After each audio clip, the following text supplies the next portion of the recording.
Chapter 1. Who are you? When Fujio said this, the person in front of her seemed to be struck by lightning. He rushed out the door and shouted, "Doctor, doctor! My young master's brain is damaged." Young master? Was he referring to her? Fujio sensed that something was wrong and furrowed her brows. In a trance, it seemed that something was trying to rush into her brain. She shook her aching head, and her confused eyes looked at the dressing mirror in front of her. The mirror reflected a young man. He was tall and slender, about 17 years old, with a pair of dark eyes with clear and smooth lines. The most perfect thing about him was his skin, which was as white as jade porcelain. From the bridge of his nose to his chin, he was impeccably beautiful. His messy silver short hair didn't make him decadent, but added to his luxurious temperament, like an oriental vampire aristocrat. The young man also wore a black ear stud, which emitted a faint glow. Ostentatious, arrogant, handsome. This was what everyone would feel at first sight of the young man. If she wasn't looking in the mirror, even Fujio would think that the person in the mirror was a boy. However, she knew very well that no matter if it was her or this body, they were both girls. Fujio looked at herself in the mirror and suddenly closed her eyes. After a few seconds, she opened them again, and her eyes were unfathomable and mysterious. Young master. The person who had just run out ran back in with a doctor in his hand. Quick, check on my young master, see if his brain is damaged. The doctor held a medical lamp and looked at Fujio's eyes. Fujio sat there calmly and didn't resist. She was receiving constant information from her brain. Although this body had the same name as her, the circumstances were completely different. She was a girl, but her mother had dressed her up as a boy since she was young. But no matter how much she raised her, this body still liked men. And in high school, girls were attracted to men. She was attracted to men too much, but she didn't know how to be reserved as a girl, so she just circled around handsome guys when she saw them. That was why she was treated as a gay and sent to the hospital. When Fujio remembered all this, her face didn't look very good.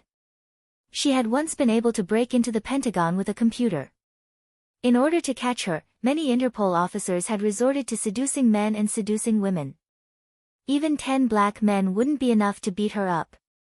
Being beaten up to the point of being hospitalized with serious injuries, really made people want to laugh. Fujio did laugh, but her eyes were still cold, and there was a hint of evil in her deep black eyes. Young master. Chen Xiaodong looked at her in confusion. Fujio glanced at him casually. Then, she raised her hand to push her silver hair to the back of her head, revealing that devil-like perfect face. Even his voice was perfect and impeccable. It was neither too low nor too high. It had the unique texture of a teenager, gentle and magnetic. It was obviously a very ordinary action, but when she did it, there was an extra sense of arrogance and domineering. Chen Xiaodong was stunned. He felt that something was different about the young master. How should I put it? In the past, the young master would easily lose his temper and treat money like it was nothing.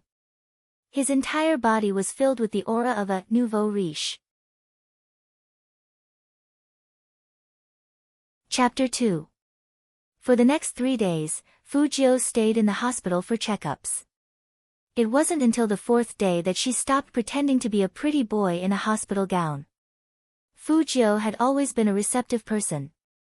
But there was one thing she needed to figure out. Who had plotted against her from behind? Fujio narrowed her eyes, and the temperature in the ward dropped to the extreme. Then she smiled again, and the curve of her lips was so perfect. Just like her, she was full of pretenses. She was a hacker, codenamed Z. As long as you gave her a computer, she could do anything you wanted her to do. And such a person was reborn into a high school student's body. Young master, I've brought all your clothes over. Do you want to wear this one or this one? Chen Xiaodong looked at the pretty boy by the window as if he was asking for praise. These two are the latest Givenchy models. Fujio supported herself with one hand and jumped down from the balcony easily. She had a lollipop in her mouth, and her silver hair was messy and lazy, but her eyebrows were extremely beautiful. Her thin lips were slightly curled up, and her left hand was in her trouser pocket as she slowly walked towards Qin Xiaodong. That lazy look made her look like a demon deacon from a comic book. So cool. Qin Xiaodong was almost stunned. Young master's current look, not to mention girls, even boys. No, he couldn't think like that. Thinking like that would undoubtedly encourage young master's bad habits. He didn't forget why young master was beaten up and sent to the hospital. If boss knew that young master was still thinking about young master Qin, he would definitely break young master's legs. Is there anything else besides these two? Fu Jiu looked at the gorgeous colors in front of her and frowned. Qin Xiaodong immediately lowered his head and pulled out the clothes. I also brought young master's favorite boy brand. Boy? Are you sure you didn't bring the cheap Taobao brand? The original owner's taste was quite unique. Fu Jiu looked at the colorful clothes in front of her, and her fingers unbuttoned her hospital gown. She said in a faint voice, "Go get my school uniform." Huh? Young master, I thought you didn't like to wear school uniforms. Qin Xiaodong's eyes widened. He was obviously shocked by Fu Jiu's words. Fu Jiu glanced at him and only said two words, "Go get it." Without any explanation, his tone was so cool that it made people's legs go soft. Was this really the nouveau riche young master of their family? Jiang City No. 1 Middle School had a long history and strong teachers. There were many powerful people in the school, such as top scholars in the arts and sciences. Of course, there were also a small number of students who didn't want to make progress. Fu Jiu was a typical example. Compared to the rich second generation, she was even more unpopular because she always liked to show off. She drove a sports car to school and made herself look like a coal boss. Although her family did mine coal, it was obviously inappropriate for her to bring her father's business to school. Also, the way she dressed, she always thought that she was very handsome, but in the eyes of others, she was just a piece of trash. Come to think of it, Fu Jiu hadn't done anything particularly outrageous. However, such an existence was simply a joke. Who would like it? But today, the homeroom teacher looked at the handsome young man in front of her and asked uncertainly, "Fu Jiu?" "It's me, Teacher Chen. I'm here to cancel my leave." Fu Jiu smiled faintly. Teacher Chen was stunned for a moment and said, "Okay, I got it. Go back to class and don't fight anymore. Focus on your studies." "Okay. Okay." Teacher Chen looked at the young man who turned around and left in surprise. How could one stay in the hospital change so much? Chapter 3. Stepping into the familiar campus again, Fu Jiu had an indescribable feeling. The loudspeaker was still broadcasting, and she didn't know if she needed to do radio gymnastics. Who is that handsome guy? Is he new? Why haven't I seen him before? The girl pulled the people next to her to look at Fu Jiu. He just smiled at me. Those canine teeth are so sexy. Wait a minute, why do I find him so familiar? It's him. He's Fu Jiu. When they got closer, the girls were completely dumbfounded. How could such a handsome guy be that nouveau riche Fu Jiu? But he did enter their class. Fu Jiu put her bag on the wooden table, crossed her long legs, and sat down. She was just about to take out her notebook. There was a loud bang. Someone pulled out the chair next to her and looked at her with a gloomy face. "Take your stuff away, I don't want to stay with you a second longer, you pervert."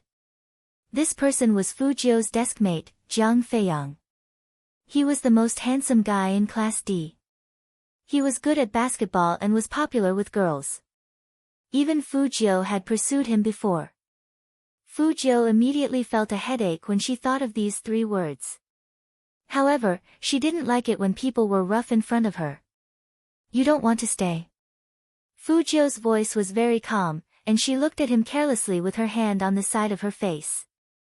"Then get lost." "What did you say?" Jiang Feiyang immediately made his move. He wanted to pull Fu Jiu's collar over. But he didn't expect that as soon as he got up, he would fall on the table, and his chin hurt. And Fu Jiu, who was standing on the side, looked at him with a smile. I don't like to fight with people recently, so Jiang Feiyang, we should get along well, what do you think? Everyone thought they were whispering to each other like good buddies. Only Jiang Feiyang knew how painful the arm on his back was. His eyes were red, and he gritted his teeth. He couldn't believe that he lost to that little weakling. That's weird, Fu Jiu would blush for a long time when Jiang Feiyang and Fu Jiu talked. Why is it different today? Nothing strange, right? Now Fu Jiu has her eyes on young Master Qin, and she doesn't want to look at anyone else. Ha, how shameless. He even dares to touch young Master Qin. Just you wait, someone will take care of him. Amidst the noise, Fu Jiu lowered her eyes and flipped open the physics book on the table. Jiang Feiyang, on the other hand, swung his arm and snorted coldly. You heard that? You won't be able to live for long. Forget about young Master Qin, even those school guards from young Master Qin can kill you. Hearing that, Fu Jiu smiled again and looked up from her physics book. Whether I die or not is a matter of the future, but if you say one more word, I will remove your jaw. Jiang Feiyang, damn it, why did he feel like he was stunned? The look in that little trash's eyes just now was really scary. The bell rang, and Fu Jiu could finally take a nap in peace. However, when it was lunchtime, trouble still came. A group of female students in short skirts surrounded Fu Jiu in the middle, and their words were full of sarcasm. How did the Fu family produce such a gay nouveau riche? How disgusting! Fu Jiu, who was already hungry, was stopped like this. Her eyes started to turn cold. Chapter 4. That kind of smile somehow made the hearts of the girls who came to watch him beat erratically. But the people surrounding her were different, especially the girl named Huasiyu. She narrowed her eyes and looked at Fu Jiu with disgust. Last time, I warned you to stay away from young Master Qin. I thought you would listen to me, but I didn't expect you to still not learn what it means to teach young Master Qin a lesson. You even dare to come to this cafeteria. Do you want to be drenched in water? She had been dissatisfied with this nouveau riche for a long time. She felt nauseous at the thought of someone like him thinking about her beloved idol. Drag him into the toilet. I will let him know today where he should be and where he shouldn't be. Huasiyu was famous for her fierceness in school. She would usually use such means to deal with people she didn't like, and it would make them suffer in silence. It was said that they would even have their heads pushed into the toilet. This time, Fu Jiu was in trouble. Sigh, she just came out of the hospital, and now she had to go back to the hospital. Just as people were thinking about this, they saw Fu Jiu put one hand in her pocket, lifted her leg, and kicked Huasiyu to the ground. Bam! That action was so fast and ruthless that people couldn't see how she did it. When Huasiyu fell, her internal organs hurt. She looked like she couldn't believe it, and she was extremely angry. You pervert, how dare you kick me? Fu Jiu, who was scolded like this, calmly opened the bottle of mineral water in her hand and walked towards her. She put her hands in her trouser pockets and curled up her thin lips. How you treated me in the past, I'll return it all to you now. Walala. As Fu Jiu's voice fell, the whole bottle of mineral water was poured on Huasiyu's head. Huasiyu was stunned at first, and then she went crazy. Fu Jiu. Just you wait. Do you think the school hunk will let you go just because you are so disgusted? The whole school is disgusted by you, and he just doesn't want to do anything to you. Hearing that, Fu Jiu chuckled softly. She bent down and reached out a hand to pat Huasiyu's face. She looked very handsome. It's no big deal, girl. Listen up, I have time to torture you anytime. Huasiyu was stunned. You. Huasiyu wants to tear someone apart again. Shoop, Fujio pressed on her pale lips with her index finger. I don't have a good temper, so don't force me to beat people up. Also, even if I like men, I won't like that young Master Chin you're talking about. If he wants to come, I'll accompany him anytime. Fujio walked out of the cafeteria as if nothing had happened after throwing out these explosive words. How should she put it? She didn't want to stay in noisy places for long. After she left, two slender figures appeared on the second floor of the cafeteria, where the view was the best but not everyone could go. One of them leaned on the railing, raised his chin at the slender figure in the shadows behind him, and said meaningfully, the person who chased after you and said that he wouldn't marry anyone but you at the beginning of school is now saying that even if he likes men, he won't like you. May I ask young Master Chin, how do you feel now? The person who was called was tall and handsome. He was leaning against the large glass window with his slender legs crossed. He lowered his head to look at the book in his hands. Behind him was the scenery of the entire school, which was dazzling and dazzling. Chapter 5. Young Master, are you okay, young Master? As soon as Fujio got downstairs, she saw her little butler, Chen Xiaodong, running towards her, panting. His eyes were full of anxiety. Are you hurt anywhere? Did Hua see you and the others? Before Chen Xiaodong could finish his sentence, Fujio said, I beat him up and sent him back. What? Chen Xiaodong felt like his ears had problems after running all the way here. He asked with difficulty, young master, you didn't get beaten up. Fujio raised her eyebrows. Do I look like someone who gets beaten up? The point was that you did look like that before. Chen Xiaodong muttered in his heart. He knew that his young master was a little different after he woke up. First of all, his temperament was very attractive, but that didn't include the fact that he could deal with Hua Siyu and the others. Did you see young Master Chin just now? Chen Xiaodong asked carefully. Fujio stretched lazily. Nope. That's good. Chen Xiaodong heaved a sigh of relief. Fujio felt strange. Why did these people seem to be afraid that she would run into that young Master Chin? So what if I ran into him? I was afraid that you would hug his leg and not leave. After Chen Xiaodong finished speaking, he looked at Fujio with a little bitterness. Young Master, did you forget what you did before? It would have been better if Chen Xiaodong didn't remind her. Once he did, some unbearable memories came to Fujio's mind. It seemed to be in this cafeteria. She fell in love with Almighty Chin's back at first sight. Then, she said that she wanted to be his sugar daddy. Fujio wasn't someone who could be embarrassed, but she wanted to cover her face now. But she was a hacker queen, so she had to prove her innocence. I wasn't the one who wanted to be his sugar daddy. Chen Xiaodong had an expression that said, do you think all the teachers and students are blind? Then, he reminded Fujio, young master, listen to me. Even if you like guys, you can't do it. Even if you like boys, don't do anything to young Master Chin. Our Fu family can't afford to offend him. He's several levels below us. Oh. Fujio listened half-heartedly. Chen Xiaodong stopped in his tracks, and with a serious face, he tried to move him with emotion and reason. Young master, can't you like girls? The boss already has a problem with you because of this.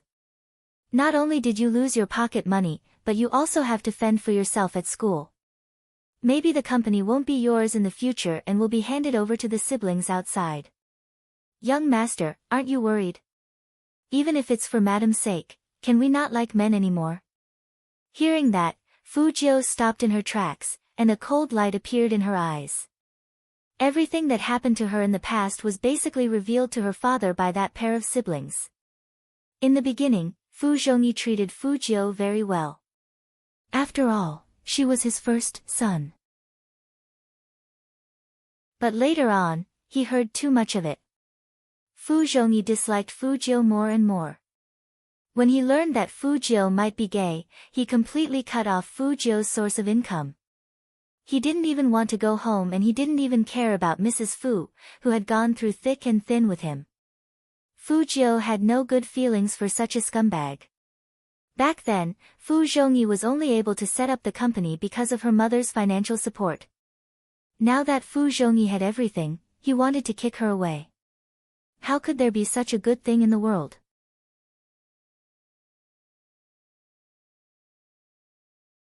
Chapter 6. Now. What she needed the most was to get some money to buy some electronic parts and assemble a high-spec laptop. She had already checked the computer at home. It was fine for playing games, but if she wanted to hack into a website, there would be flaws. So making money was her top priority. What did you say? Make money? Chen Xiaodong's words shocked the driver. He braked suddenly, and the two of them turned around to look at Fu Jiu as if they were looking at an alien. Fu Jiu was still holding a can of Coke in her left hand. She frowned. What? Is it weird for me to make money? A little. Chen Xiaodong didn't mean what he said. It was too weird. You used to show off your nouveau riche aura by making 1,000 renminbi a day, which made people want to beat you up. Now you are telling us that you want to make money. Aren't you kidding me? Fu Jiu smiled faintly. People have to change. I've been poor lately, so I need to find something to do. Young master. The old driver twitched twice, as if he was very touched. If madam could hear you say that, she would definitely have a good night's sleep tonight.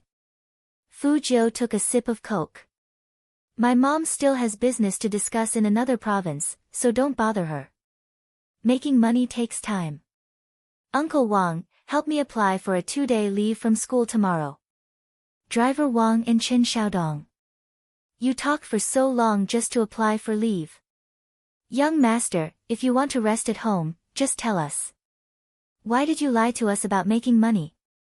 Chen Xiaodong muttered in a low voice. Hearing that, Fu Jiu sighed helplessly. She realized that no matter what she said, no one around her would believe her. After all, the image of her as a nouveau riche who didn't know anything and only knew how to chase after handsome guys was too deep. But this wasn't bad. She could disguise herself better. That night, on the second floor of the Fu house. Looking through the mirror, one could see a pair of slender and fair fingers moving rapidly on an old-fashioned keyboard. Anyone who played the game regularly would definitely be able to tell that this person had extremely beautiful positioning. There was a loud smack. Big move launched. All the bosses were killed, and the first kill was completed. Holy shit! A professional gamer came. How did you defeat the nether boss? He's not a professional player. I spent money to hire someone to bring me across a small map. I didn't expect him to get the first kill. I was shocked too. Where is that person? I want to hire him too. What's his name? Wasn't his equipment pretty awesome? He doesn't have any equipment. He seems to be a newbie and seems to be in need of money. Who are you trying to fool? How can a newcomer defeat the nether boss? It's true. I just PM messaged him, and he accepted another team wipe job. He's now doing the second one. You guys can check out the game announcement later. As soon as this person finished speaking, the entire server welcomed another first kill announcement. Then the third time, the fourth time, the fifth time, the 10th time. Every time, the name, Spade Z, would be hung high up on the game's big screen. It was as if special effects had been added to the operation, and the audience's blood was boiling. In the professional company, a cute cat-like youngster shouted excitedly, "Young Master Qin, look at this Spade Z. Too handsome, let's poach him over, poach him over."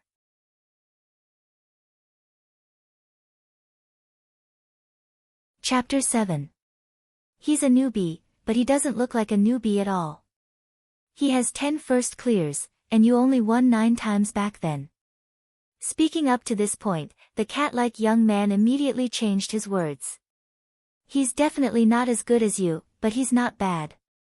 With him and you, our supreme alliance will be invincible. Qin Mo looked at the game character on the screen. He didn't say anything at first, but when he saw that person turn his weapon and fire, he raised his eyebrows. Send him a private message. The cat-like young man got the order, and his eyes lit up. He held the plush toy in his hands and sent a friend request to Spade K, who was also Fujio. But what he didn't expect was that the other party actually rejected his friend request. Rejected? The cat-like young man took more than a 10 million critical hit. His game name was still on the screen, so how could he be rejected? It must be mentioned that the cat-like young man's real name was Coco, and his game name was also the same. His gaming skills could be ranked in the top 10 in the country. But that wasn't the point. The point was that he was a famous professional almighty, and every time he started a live broadcast, he could reach millions of views. How could this person reject his friend request? I must make him add me. Coco, with his yellow curly hair, quickly switched accounts. Captain, what's your password? Chin Mo didn't stop him, and his thin lips parted slightly as he read out a set of numbers. Coco logged into the game page again. As soon as he entered the main page, the whole server was in an uproar. What did I see? It's the Almighty. Damn, it's really the Almighty. Aw. Asking for the Almighty's coordinates. It seems to be hidden, of course, Coco would hide the coordinates. Using the captain's account to log into the game would cause a network crash. Once again, he sent Fujio an identity verification request. Coco held the big white rabbit in his arms, feeling very proud. This time, he was going to kneel down and call him Big Brother. Who knew that he would be rejected again? Rejected again. Spade Z, what the hell are you doing? Coco bit the rabbit's ear and got angry. Is he illiterate? Anyone who plays games knows young Master Chin. The National League was broadcasted live on TV and online. Chin Mo placed his physics book down and placed his right hand on the keyboard. He sent another friend request. I'm Chin Mo. Fujio was testing the dexterity of her fingers, but someone kept sending her friend requests. Seeing that the other party was persistent, Fujio held her lollipop in her mouth and replied lazily, so what? It was still a rejection notification, but this time, there was an additional sentence. After Coco saw the message, he was completely dumbfounded. What does he mean? You know who young Master Chin is, yet you still refuse. Chin Mo narrowed his long and narrow eyes. At this moment, his interest was piqued, and the corners of his lips lifted. It can't be, right? Young Master Chin smiled. He must have seen it wrong. In order to divert his attention, Coco snatched the keyboard. Why didn't you pass? No response. Did the other party go offline? Offline. Coco felt as if he had been tickled by something, but before he could get rid of the itch, the guy who was tickling him was gone.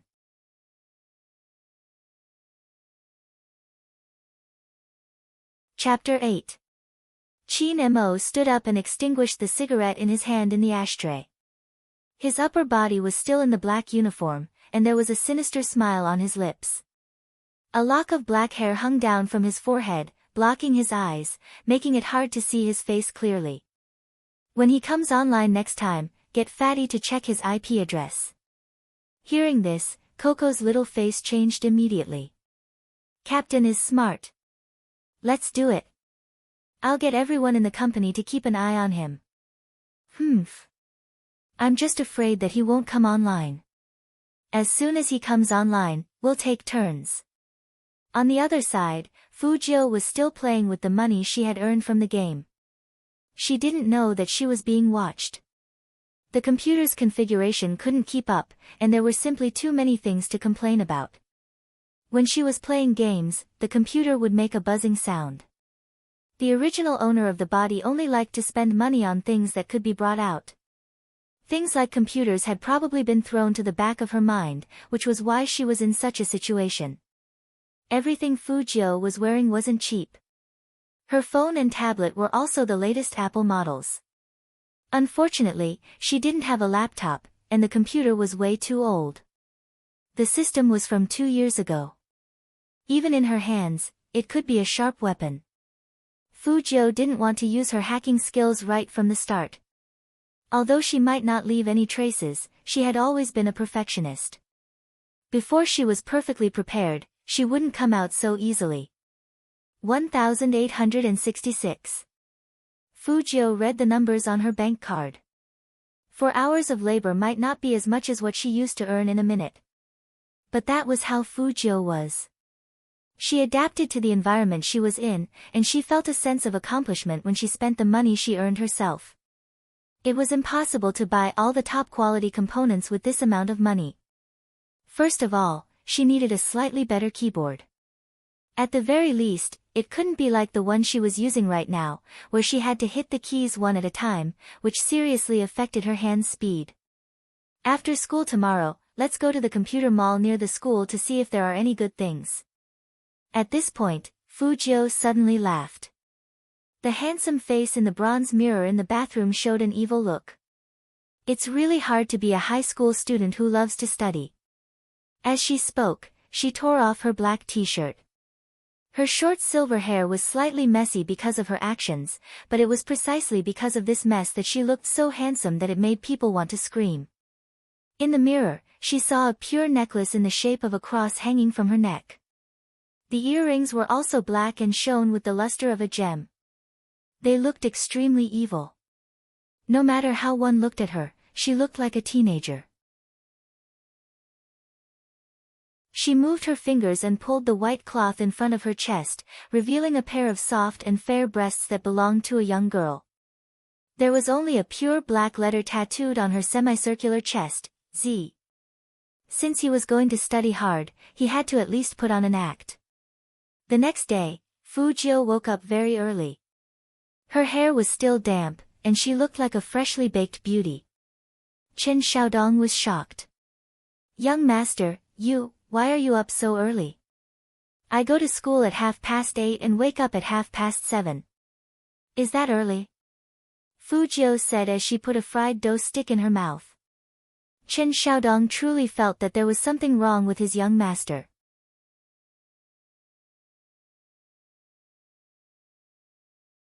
Chapter 9. However, Chen Xiaodong didn't forget the task that Madam had given him over the phone. "Young master, if you're really short on money, do a good job on the exam this time. Madam will definitely buy you a big bag. Playing games all day in your room hurts your eyes. Besides, young master, you didn't like playing games before, right?" "Young master, I'm not trying to discourage you, but your idea of approaching young Master Qin through the game is not bad. But young Master Qin was a godly player in the National League. Even if you trained for 10 years, you might not be able to beat him. So you're saying that I'm playing games to chase after that young Master Qin?" Fu Jiu drank a mouthful of soy milk, raised her eyebrows, and asked, "Who gave you this illusion?" Chen Xiaodong's heart ached as he shook his head. "Young master, it's already come to this. It's fine if you lie to old Wang, but don't lie to me. I've been with the Fu family for 3 years. Don't you think I don't know you? When have you ever forgotten to eat and sleep for something, except for a man? Fu Jiu, young master, just admit it." Chen Xiaodong said with a serious face, "As long as you promise Madam to improve 1 rank, I won't tell on you. Forget it, I won't explain anymore. The more I explain, the messier it will be." Fu Jiu could agree to the condition of improving by 1 rank. She held her chin lazily. "What was my rank last time?" Chen Xiaodong, last place. Fu Jiu was silent. After a while, she asked, "Are you sure my mom said that I would only be promoted by 1 rank?" "Yes, Madam said that as long as you get the second last place, she will give you a reward." Chen Xiaodong's expression was very firm. "Fu Jiu, she's definitely my biological mother, I agree. Wasn't it easy to get second last? Even if she wasn't good at physics and chemistry, she still had English and mathematics, which were her strengths as a hacker." Seeing Fu Jiu agree so readily, Chen Xiaodong became worried. "Madam also said that we can't bribe the second-to-last student to let him go to school. Otherwise, the reward will be nullified. Fu Jiu raised her eyebrows. Why bribe? Wouldn't it be better if I just threatened him with my fists? Young master, don't joke around. You can't even beat a girl, how can you beat a boy? Chen Xiaodong laughed and patted Fu Jiu's shoulder. That posture was very similar to Song Xiaobao's. Fu Jiu looked up and slowly put down the chopsticks in her hand. She glanced at him coldly. Chen Xiaodong froze. Why did he feel a murderous aura from the young master? This was illogical. However, it was truly terrifying. Fu Jiu didn't do anything to him. After all, this kid had always been nice to her. Honestly speaking, just how weak had she been in the past? How could she not even be able to defeat a girl? What a waste of such a good figure. No matter what, Fu Jiu still went to school with her handsome face. She was wearing a black and white school uniform, and her school bag was slung over her shoulder in a cool manner. The young man's overly fair face looked like a lush jade bamboo under the sunlight, transparent and alienating at the same time. Many people in the school stopped in their tracks and began to watch. Don't you feel like Fu Jiu has changed? Why do I feel so handsome?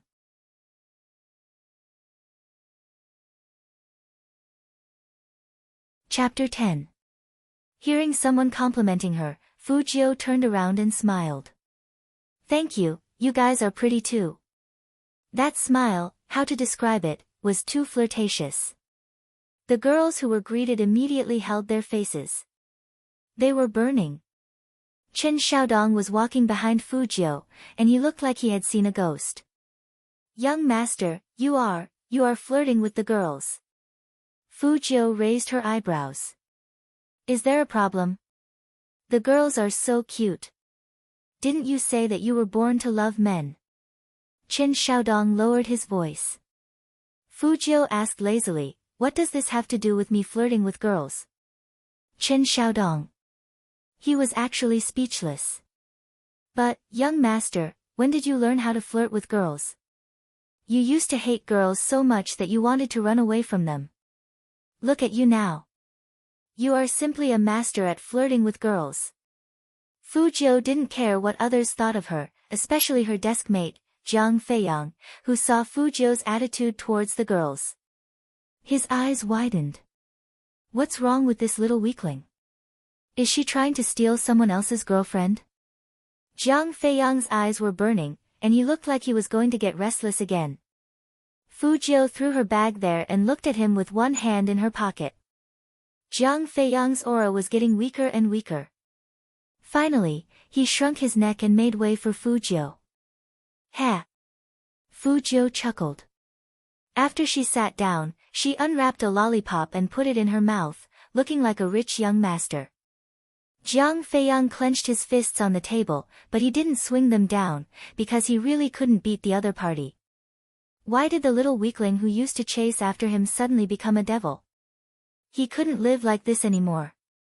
The most handsome guy in class 013 was still troubled, but the English teacher had already walked in. Fu Jiu saw that it was a subject she was good at, so she moved her fingers under the table and pulled out the tablet and keyboard she had prepared. The English textbook was upright, blocking the tablet, and the keyboard was inside the table. She could type blindly anyway, so she didn't need to lower her head. She clicked to enter the game page. Fu Jiu hadn't gone to the announcement page yet, but she saw that the friend request from last time was still there. Chinamo. She wanted to continue rejecting, but Jiang Feiyang, who was next to her, couldn't help but shout, Qin. Young Master Qin. This title swept through the entire classroom like a whirlwind. Who did he just say? Young Master Qin. Young Master Qin is here. Impossible. Without an invitation from the school, the Prince Charming won't always walk around the school. You can't even see him twice a year. Who did handsome Jiang just call out? I don't know. What's going on? Jiang Feiyang was still pointing at Fu Jiu's textbook, but he was actually pointing at the tablet below. His lips were trembling. Young Master Qin, teacher. Before Jiang Feiyang could finish speaking, Fu Jiu interrupted him. She looked at the stage and said, Jiang Feiyang is making a ruckus in class. He is obviously not respecting his teacher. The English teacher was so angry that blue veins were popping out on her forehead. Now that she heard Fu Jiu's words, she immediately said, the rest of the students can study by themselves first. Jiang Feiyang, come with me to my office. Jiang Feiyang felt extremely wronged. He pointed at Fu Jiu and said to the English teacher anxiously, no, teacher, it's him, what's wrong with him? The English teacher walked over and looked at Fu Jiu's upright textbook.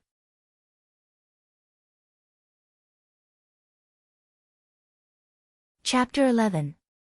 Aside from a ballpoint pen, there was nothing else. The English teacher narrowed his eyes, feeling like he had been tricked by Jiang Feiyang. Fu Jiu's handsome face showed a blank expression at the right time. The English teacher saw this, and he got even angrier. He turned around and said to Jiang Feiyang, it's fine if you don't pay attention in class, but you want other students to take the blame for you? Come out now. Jiang Feiyang couldn't figure out how he ended up like this. That little weakling was clearly playing games, so how could he withdraw his hands so quickly? And, that was obviously young Master Qin's in-game name, wasn't it? Could it be that he was mistaken?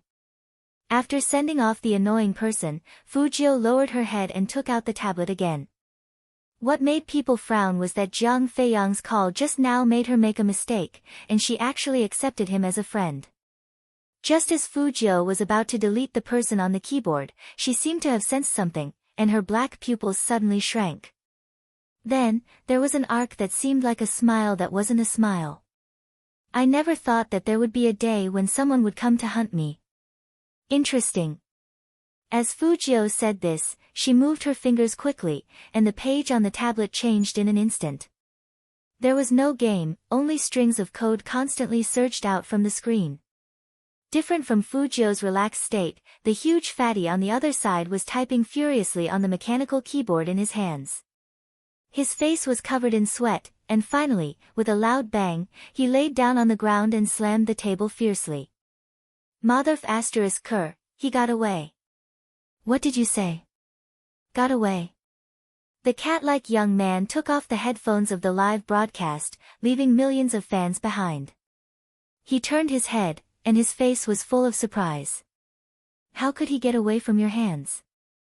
You are a famous hacker in the country. Fatty, don't joke around. Captain is here. Fatty wiped his face. His eyes were bright from the excitement of meeting an expert. He ignored the cat-like youngster and turned to Qin Mo excitedly. CEO Qin, where did you meet such a person? He's amazing. It was just that his reaction was a little slow, and he discovered that I had discovered it a little late. However, it was as if he had turned on a plug-in. Thousands of virtual IP addresses came at the same time, completely covering the real data. Not only that, he actually planted an unbreakable virus on me while wiping away the traces. Amazing, too amazing. I guessed that the computer he was using wasn't very good. Otherwise, even I wouldn't be able to break through his periphery. No, Fatty, tell me first, what's wrong with my computer? Why is the screen black, huh? The cat-like youth bit the rabbit's ear, completely unable to understand what he was saying. Fatty made an "oh" sound and explained concisely, the other party planted a virus in your computer. I don't know how to detoxify it. The corner of the cat-like boy's mouth twitched.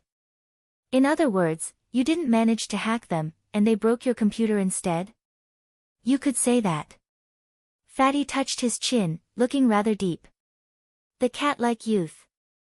Then why are you so deep? Are you proud of being counterattacked? Qin Mo didn't care about all this. He put down the company documents, crossed his long legs, and outlined a smooth curve under his chin. Tell me about the periphery you broke through.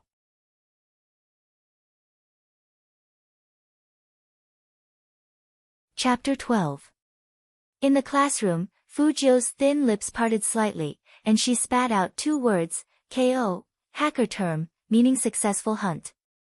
She cracked her wrist with a faint smile, put down the English book, and returned to being the most ordinary high school student who couldn't be more average. No one knew that she had just defeated a professional hacker. In the middle of the third class, Fujio was still thinking about what to eat during the lunch break. The school broadcast sounded above her head, and the voice sounded very excited. Students, in order to recruit talents, your senior, Chin Mo, will be visiting the school on behalf of the Chin group. Before that person could finish speaking, the students started screaming. Chin Mo, the real God's favored one, was born in a good family, had power over 3 provinces, and dominated the esports scene. His usual whereabouts were a mystery, and he never showed up even at school.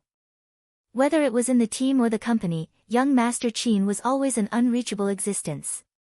If you wanted to see him face to face, you had to watch a large-scale live stream and fight for his existence with nearly 10 million fans.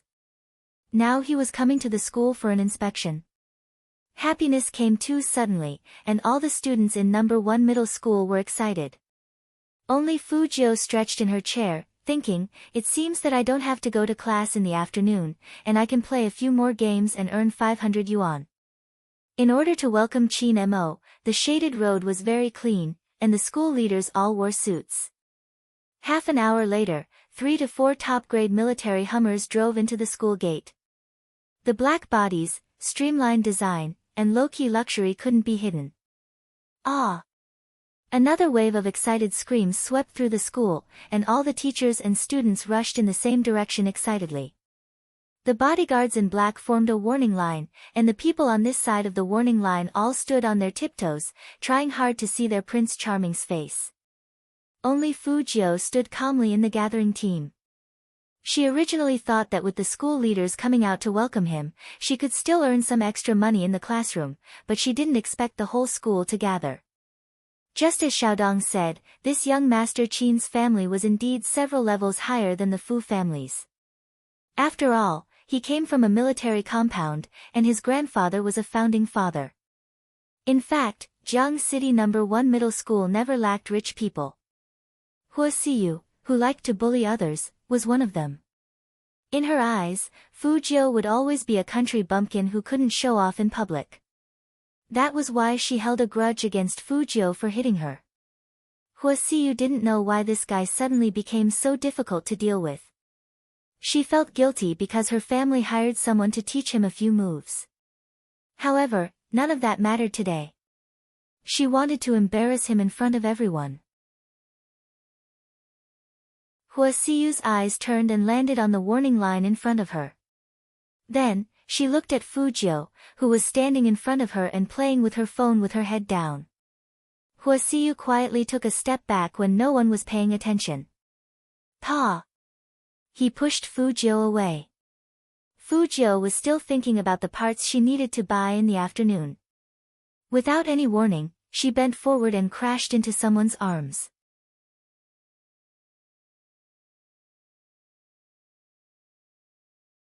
Chapter 13. This scene happened so suddenly that even the bodyguard in black next to him didn't have time to react. Chin Mo only felt something jump into his arms. His left foot stepped back, and his deep, dark eyes sank. CEO Chin. The secretary behind Chin Mo shouted with sweat all over his head. He wanted to pull his CEO away, but it was too late. The moment Fujio lost her balance, her eyes narrowed sharply. However, before she had the time to show her power, the surroundings fell into silence. Was it an illusion? Why was the back of her neck so cold? Instead, she felt something warm under her palms. It was hard, and it felt good. Fujio's movements were seen by the school's leaders, and the dean was so scared that his face turned pale. Fujio. The dean wanted to drag this person out. He didn't expect that this kid would suddenly appear. Didn't I tell them not to let him appear again? Hua Siyu heard this low roar and laughed happily. This time, Fujio, this country bumpkin, was dead for sure. Fujio. Isn't that the guy who wouldn't let go of young Master Chin last time? He really doesn't want to give up. Isn't he afraid that young Master Chin will kill him? There must be something wrong with his brain. It seems that when a man is infatuated, it can make people speechless. Hearing the discussions around him, the one who wanted to cover his eyes the most was Qin Xiaodong. He never thought that the thing he was most worried about would play out in front of so many people. He thought that young master had changed these days. But he didn't expect that it was all a ploy to lower his guard. He shouldn't have stood in class A just now. He should have gone to class D. That way, he could have grabbed young master's leg before he lost his mind and wanted to hug young master Qin. At this moment, Fujiu wasn't so happy. She was also a victim, okay? But looking at everyone's faces, it was certain that they wouldn't believe her. Since she had already done it, she might as well go all the way. Thinking of this, Fujiu curled her lips into a smile. She suddenly grabbed the man's collar and moved closer to that cold and handsome face. She said in an evil voice, "Bro, you have a good body." This was flirting. Zhang Xiaodong broke out in a cold sweat. "Young master, you're crazy, crazy. It's fine if you flirt with girls, but you actually dared to flirt with young master Qin. Don't you know he's a tiger?" No one expected Fujiu to say something like that. The cat-like youth was so shocked that he almost bit off the ears of the rabbit in his arms. The school leaders wished that Fujiu could disappear right in front of their eyes. Qin Mo's gaze was extremely cold. Compared to the coldness, what made people tense was his viciousness. Looking disdainfully at the world, the aura of a king. Fujiu now believed Qin Xiaodong's words. This man was not to be trifled with. But all of a sudden, his face came closer. His noble and handsome face was completely destroyed at this moment, and all that was left was an unsettling sense of oppression. He leaned over, and his cold breath hit the back of her ear. "Fujiu, right? Be careful when you go home from school, because it's very likely that someone will beat you until your right hand is broken." His voice was so soft that only the two of them could hear it.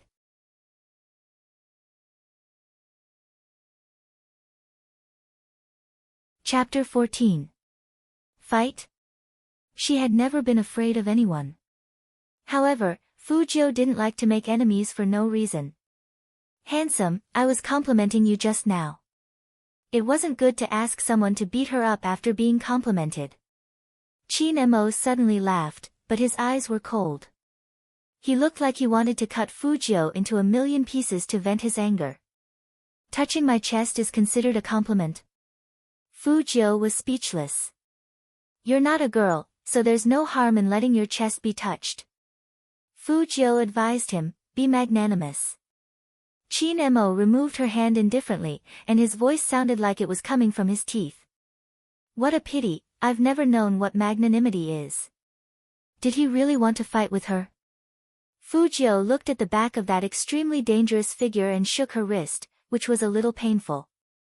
The sunlight fell on him through the leaves, and it was as if he was surrounded by 1,000 rays of light. He looked noble and luxurious. Just a miss of his aura would make people feel extremely cold. Plus, he was followed by a large group of bodyguards in black. It seemed like there would be trouble in the future. The school leaders didn't expect young Master Qin to let Fujiu go so easily. He didn't even ask about it. They were shocked and relieved at the same time. Fortunately, young Master Qin is magnanimous. Who said no? The dean wiped the sweat off his forehead after the false alarm. Only the cat-like young man tilted his head and bit the rabbit's ear in his arms. The captain he knew was always vengeful. The more he didn't get angry, the more serious the consequences would be. Fujiu, who just jumped at him, was dead meat. Qin Mo walked in the front, and he still felt that touch on his chest that he had never felt before. This made his eyes sink into an unprecedented depth. It was only a short minute, but the teachers and students felt like it had been a long time. Until Qin Mo's figure disappeared completely, Qin Xiaodong rushed towards Fujiu like a gust of wind. His eyes were wide open. "Young master, do you know what you were doing just now? If boss knows about this, he will scold you again. And young Master Qin, he doesn't like people touching him." Are you challenging his bottom line? You even flirted with him. Young Master Qin is different from you. He's not gay. Fujiu put her hands in her pockets and denied coolly, I'm not gay either. You've already treated young Master Qin like that, you. Chen Xiaodong paused and sighed. Young Master, I know that if I were gay, I would also like a man like young Master Qin, but look at the girls around us. None of them are like you, throwing themselves at him and hugging him. Fujiu replied with an, oh. Her attitude was really casual, and the corners of her mouth were even curled up. If you put it like that, doesn't that mean that young Master Qin gave his first hug to me? Young Master. Chen Xiaodong was really defeated by his own young master. He was still thinking about this at a time like this. Fujiu patted his shoulder. I'm just teasing you, but I want to make it clear that I didn't want to rush over and hug anyone. I was just thinking about going to Computer City with my head down, and someone pushed me from behind. I believe you. Chen Xiaodong is extremely serious. Fujiu raised her eyebrows. Chen Xiaodong continued, so young master, let's be honest with each other. Next time you want to do anything to young Master Qin, tell me first. Fujiu.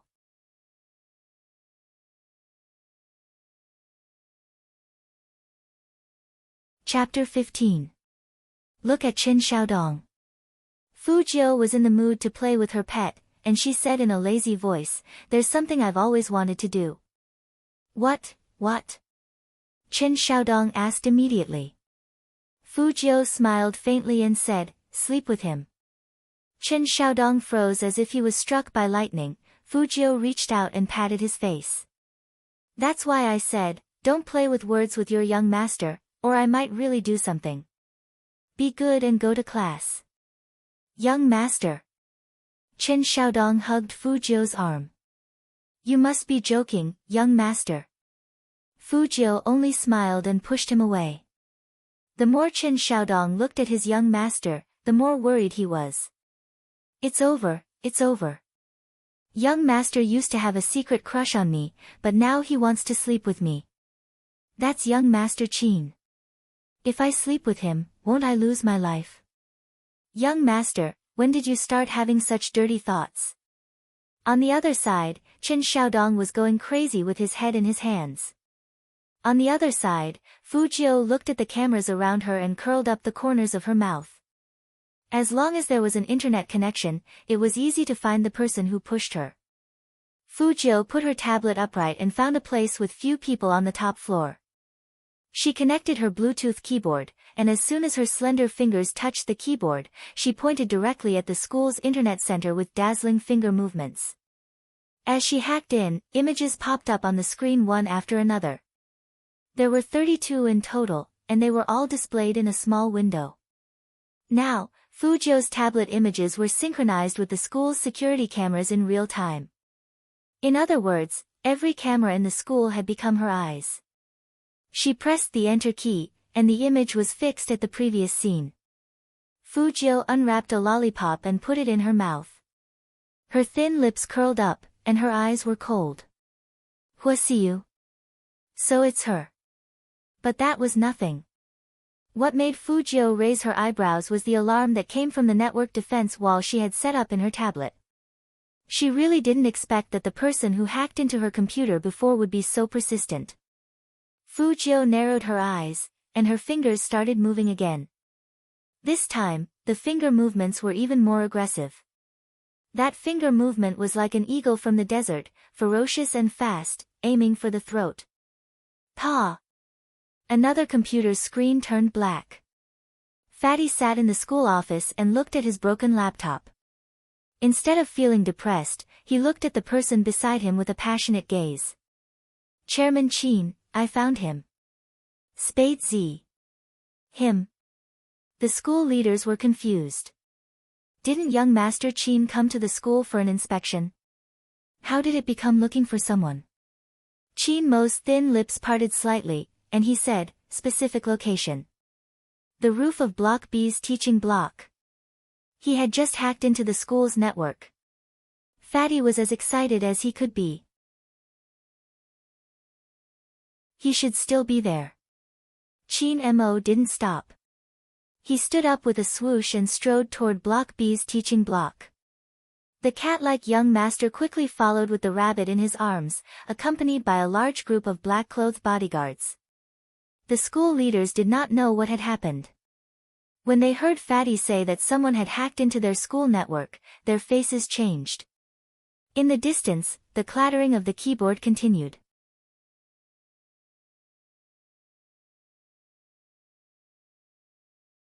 Chapter 16. He pressed the elevator button. Fatty rushed up to the rooftop with the book in his hand. But there was nothing on it. Not even a shadow. How could this be? CEO Chin. Fatty turned his head with an ugly expression. Spade Z must be here. I can't be wrong. Even if that was the case, where was he? Fatty hurriedly searched for it. Chin Mo walked over, his sharp eyes glancing at the candy wrapper on the ground. There was still some warmth left on it. There is indeed someone here, Chin Mo said, his black military boots crushing the candy wrapper. He stood on the rooftop and looked down at the whole school. His uniform fluttered in the wind, and he said, Spade Z is a student. Translator's note, Spade Z is a student. Translator's notes, F***CK. Fatty exclaimed. You can even guess that. Which teacher would be so bored that he would eat a lollipop? You were looking in the wrong direction. Chin Mo retracted his gaze and looked at him. Fatty really couldn't resist his CEO's suffocating gaze. It seemed like CEO Chin wasn't too happy about not being able to find Spade Z. Fatty touched the bridge of his nose guiltily. This can't be blamed on me. I saw Spade Z's amazing maneuvering and assumed he would at least be a teacher. I never expected him to be a student. Student. That was right. This was a high school, which student was so good that he could compete with him? Fatty, are you looking down on students? I'm still a student, but I'm still better at games than you. The cat-like youngster scratched the wall, unconvinced. Suddenly, Chin Mo raised his hand and glanced at them. The whole place went silent. Something is ringing. Chin Mo's voice was calm, but it carried an absolute order. He threw one word down, cold and ruthless. Find it. The bodyguards in black immediately spread out and started searching around the rooftop. Suddenly, someone shouted, Young master. It's here. It was a dustbin. A pure white iPad Air 2 was lying in the dustbin. It was in perfect condition, without any signs of wear and tear. The sound came from the tablet, and it was very clear when they got closer. This was left by Spade Z. A trace of shock flashed across Fatty's eyes. Chin Mo had never taken anything from the bin before. He arched a brow and reached out his left hand. Immediately, someone presented him with a pair of black gloves. Is it off? The cat-like boy's eyes widened. Why would he leave the tablet here? Fatty's expression darkened. He discovered that we were looking for him, so he simply cut off all traces. How cunning. Don't tell me he's using a tablet to fight me. So what? The cat-like teenager didn't understand. What computer was important? There was a serious look in Fatty's eyes. Compared to an ordinary notebook, the operating speed of a tablet computer is at least 5 times slower. If he's using a tablet, have you ever thought about what would happen if he were to use a notebook one day? The cat-type youth was shocked. Fatty thought of that possibility, and his eyes began to lose focus. I can't even predict his approximate position. Why isn't such a powerful person in the rankings? Who was he? Is he a high school student? Chin Mo stood at the side. His legs were long and slender, his side profile was elegant, and his eyes were as deep and cold as an ancient pond. His black fingertips slid across the tablet screen, and suddenly, a number lit up.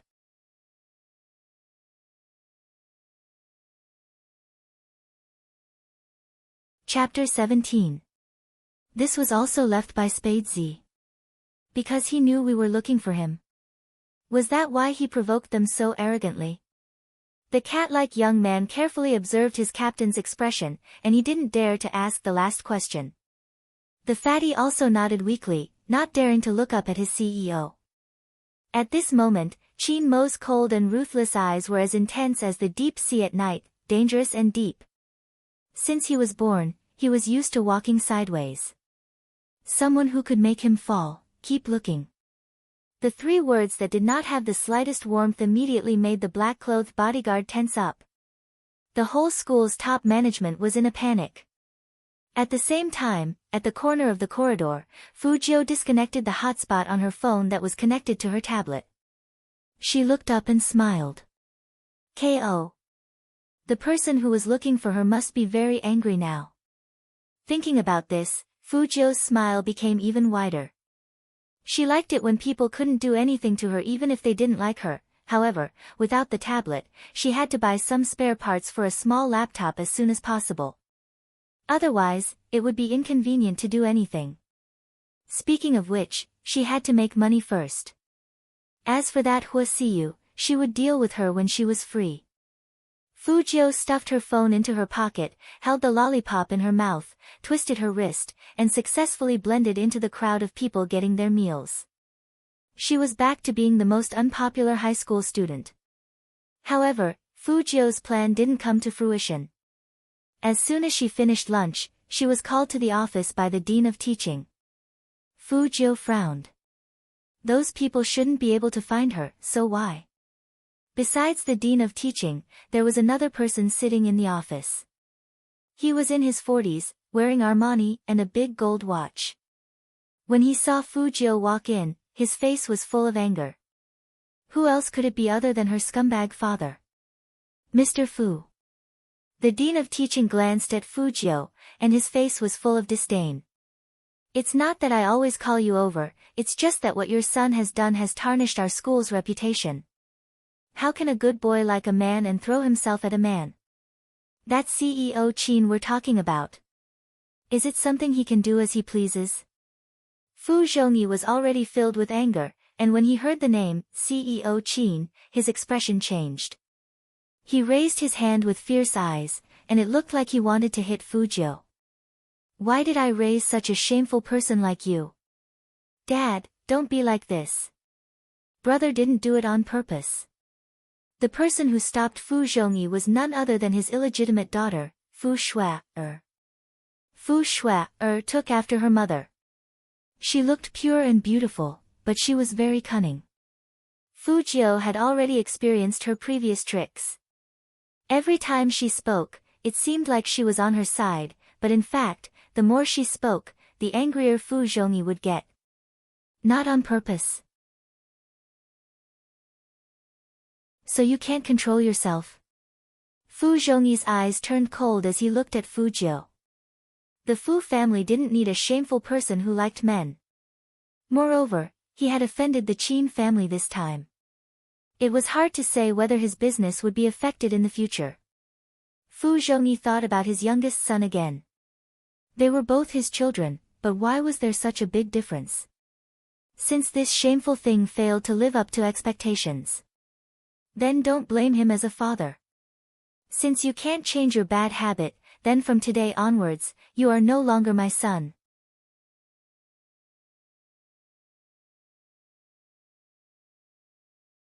Chapter 18.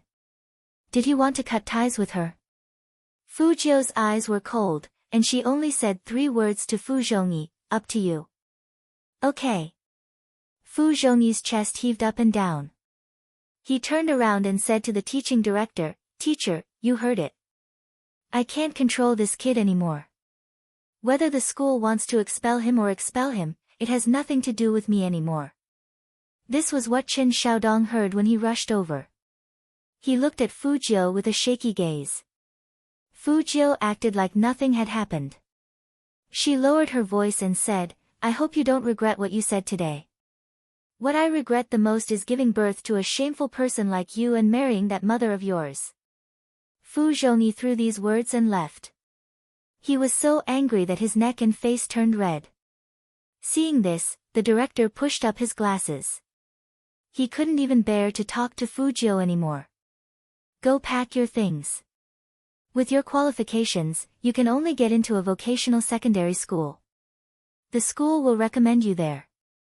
Let's go, let's go. Fujio was speechless.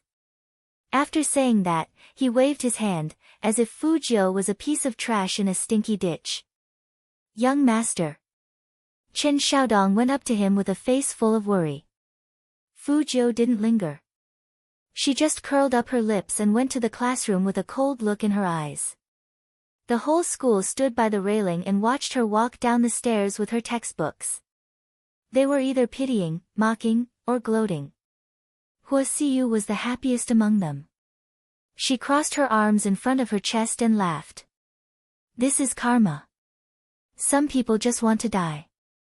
Look at this, he can't even go to school. He deserves it. I heard that he is going to a vocational high school. The people behind Hua Siyu also laughed.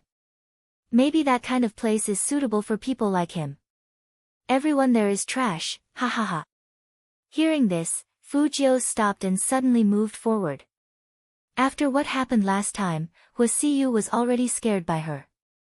She took a step back while trembling.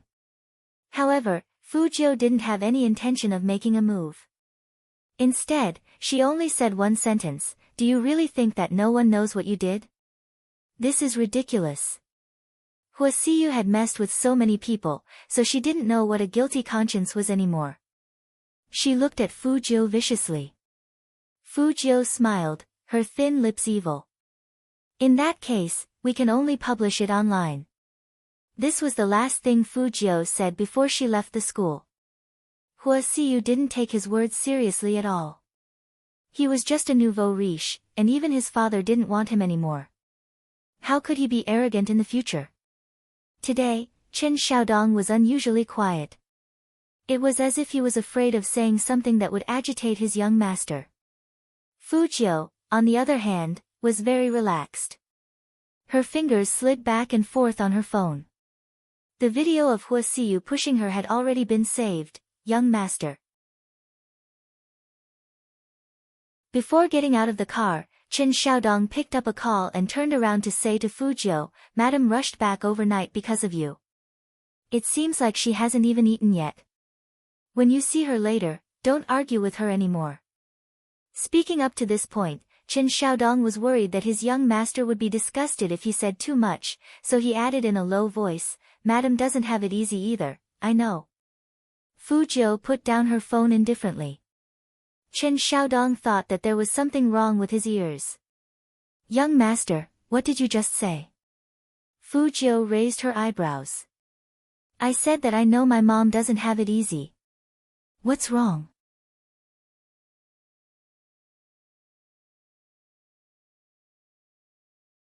Chapter 19. Fujio actually knew that her relationship with Mrs. Fu was bad. After all, she still had the original owner's memory in her head. At that time, she didn't know anything. She was very depressed because of her cross-dressing as a man. She felt that everything was her mother's fault. Her mother was greedy for money, which caused her to become like this. Plus, her father bought her whatever she wanted, unlike her mother who always told her not to do this or that, and always warned her to be wary of Fu Shui. She didn't stop at that time. She even said that her mother was the most vicious person in the world, thinking so badly of everyone. The relationship between mother and daughter had been bad since childhood. No matter what Mrs. Fu said to her, she would only snort coldly. And Mrs. Fu came from the countryside, so some things couldn't be changed. After she went to school, she looked down on her mother more and more. She got angry easily, didn't care about eating etiquette, and was careless with everyone. All these made Fujio feel very embarrassed in front of her classmates. She even thought that if her mother dressed up like Fu Shui's mother and wasn't so fat, maybe her father wouldn't have left them. More and more past events came to her mind. Fujio held her forehead. She was really a scumbag before. When she entered the door, she was faced with a middle-aged woman. She was very fat, and she was talking on the phone with her chubby hand. "Hello, is this Director Zhang?" "It's me, Honghua, Fu Jiu's parent. Can you do me a favor in my son's case?" Yes, you're right. I didn't educate my child well enough." Fu Jiu could hear the director's voice over the phone. It was like he was scolding a child. He was scolding her mother. He said, "You people from the countryside don't know how to take care of your children. You caused such a big mess. What can I do? Actually, everyone has pride." Honghua's mother hated to hear people say that she was from the countryside in such a tone. Fu Jiu still remembered that one time, a shopping guide also spoke to her in such a tone. Honghua rushed up. "So what if I'm from the countryside? People from the countryside earn money with their own hands. Did I owe you money or something? Did I treat you badly? How can you look down on people from the countryside? Who's not from the countryside 3 generations ago?" At that time, Honghua was so confident, just like the heroines in ancient novels. But now, in order to protect her future in school, Honghua smiled and apologized the whole time, saying that the other party was right. This was all for her sake. Fu Jiu didn't know what to feel. She just walked over with one hand in her pocket and the other in her mother's palm. Honghua turned around and looked at her in shock. On the other side of the phone, Director Zhang was still keeping her in suspense. "It's not impossible for your son to come back, but we're halfway through the procedures. Everyone needs to be bribed. You guys from the countryside probably don't understand this, but that's how the school is. You should think about it. If you really want him to come back, you should give him something. Not everyone can stay in a good school, right?"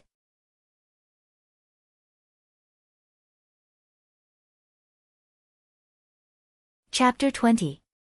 Hearing Fu Jiu's words, the director of teaching immediately got angry. Fine. Fu Jiu, you're awesome. Our school can't handle such a student. Listen to me, even if your mother begs me, I won't be able to. Trash like you can go wherever you want. Pa. The call ended. Only then did Honghua react. She was still holding on to Fu Jiu's arm. Although Fu Jiu was a girl, she was more than 1.7 meters tall, a head taller than the short and chubby Honghua. "You child. Why are you so insensible?" Honghua was so anxious that she forgot to be angry. She just wanted to lower her head and make another call. But Fu Jiu hugged her waist and said softly, "Mom, it doesn't matter if I can't go to that school. You don't have to be like this." Honghua's hand froze. It had been a long time since her daughter called her mother. She didn't know when it started, but they always quarreled whenever they met. She knew that her daughter did not want to see her and did not want her to go to their school. Hugging her like this and calling her mother was something that happened many years ago. Honghua couldn't believe her ears. Fu Jiu smiled at her and turned her face to the person behind her. "My mom hasn't eaten yet. Let the auntie cook some dishes and make some sweet potato porridge." "Yes, young master." Chen Xiaodong received the order and immediately ran to the kitchen. In fact, he was also shocked. Since when did young master care so much about madam? In the past, young master would have yelled at madam in such a situation. Then, both sides became unhappy. It was common for people to smash their phones. But ever since the young master came out of the hospital, he felt as if he had turned over a new leaf. When Honghua sat down, she was still in a daze. It wasn't until Fu Jiu put some food into her bowl that she realized it was real. Honghua turned her head and looked at Fu Jiu's silvery white hair. Her hands trembled as she picked up the chopsticks.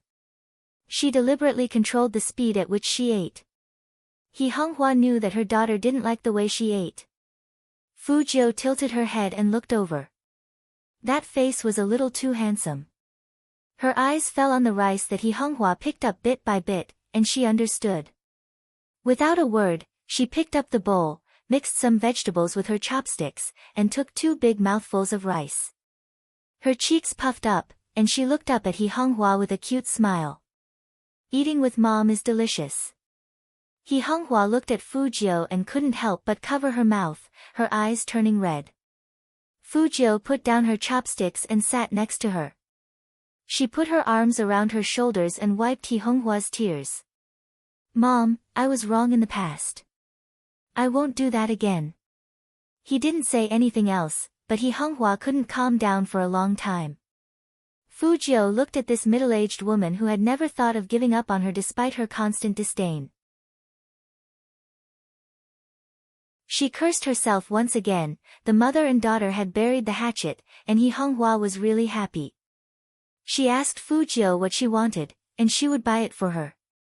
Fujio knew that although He Honghua ran a business, she didn't make as much money as Fu Zhongyi. Fu Zhongyi had a wild mistress outside, which made it hard for He Honghua to make a living in the business circle. They all laughed at her for being rough and not being able to control her man. Plus, with her family background, she would have a harder time than others.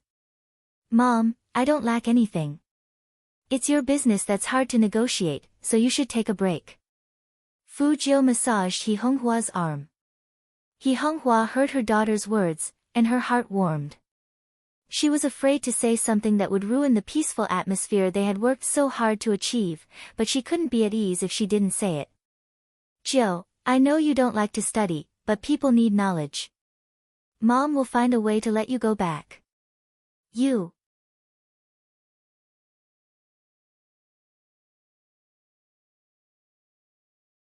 Chapter 21. Whether she would go back or not would depend on her mood. He Honghua didn't take Fujio's words to heart, thinking that her daughter was just comforting her. But she didn't know that Fujio took action that very night. Young master, where are you going so late at night? Chen Xiaodong hurriedly followed Fujio. Every time his young master was unhappy, he would go to the nightclub and get drunk. Although his young master didn't say anything this time, who would feel good about being suspended from school? He understood. If his young master went to the nightclub again, he wouldn't tell madam. But what Chen Xiaodong didn't expect was that his young master would reply in a flat tone, Internet cafe. Internet cafe. Chen Xiaodong was stunned. Fujio skillfully took out her ID to let the boss open the computer, and then put on her headphones, looking very handsome. Go buy me a bag of lollipops. Ah. Chen Xiaodong was still confused. Fujio took out her wallet and put it in his hand. She turned on the computer, looking very cool. Chocolate flavored, and 2 bottles of water. We'll stay up all night. Stay up all night. In the internet cafe.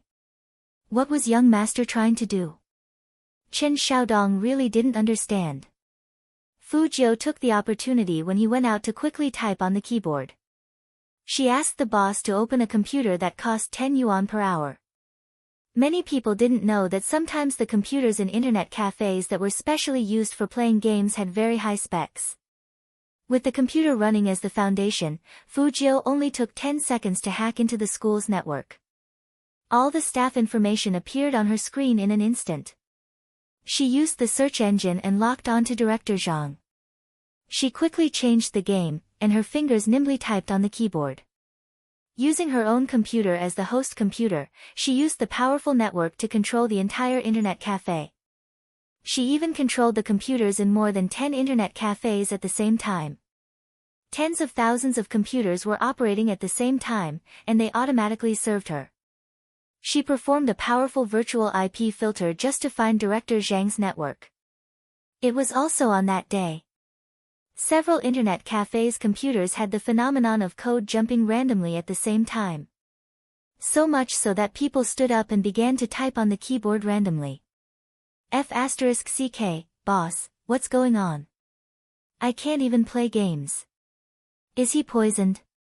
At first, the owners of the internet cafes thought that they were poisoned. They couldn't even reboot, so they quickly called the technicians to fix it. In the entire internet cafe, the only computer that was still working was Fujio's. Just when everyone was about to go crazy, Fujio appeared with her headphones on.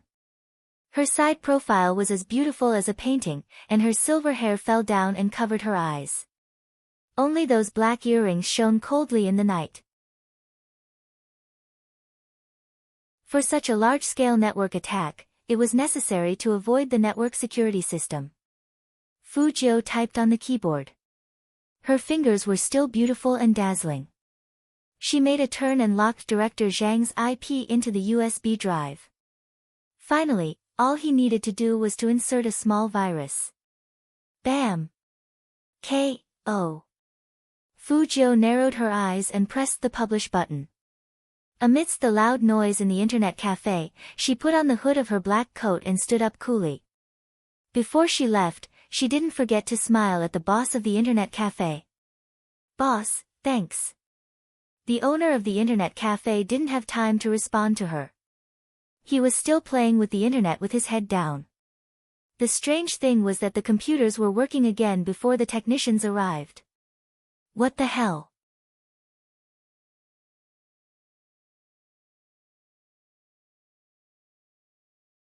Chapter 22. Young Master, why did you come out? Chen Xiaodong had just finished his work when he saw that Fujio was about to leave. Didn't you say you were going to pull an all-nighter? Fujio played with the USB in her palm. It doesn't work. Let's go home. Chen Xiaodong blinked and said with a serious expression, why do I feel that young master was deliberately sending me away? Hearing that, Fujio looked back at him and curled up her thin lips. I didn't expect you to be so smart. Chen Xiaodong thought, is it really okay to be so mean to him? Let's go, I'll take you to eat a bowl of noodles. Didn't you say you were hungry? Fujio hooked her left arm around Chen Xiaodong's neck. Chen Xiaodong was shocked and looked at Fujio very seriously. Young master. Huh? Fujio raised her eyebrows. Chen Xiaodong's face was full of seriousness. Even if young master treats me very well, I won't turn gay for young master. So, young master, don't play tricks. I won't accept unspoken rules. Fujio, unspoken rules? Who? You? Chen Xiaodong let out a long sigh. I understand.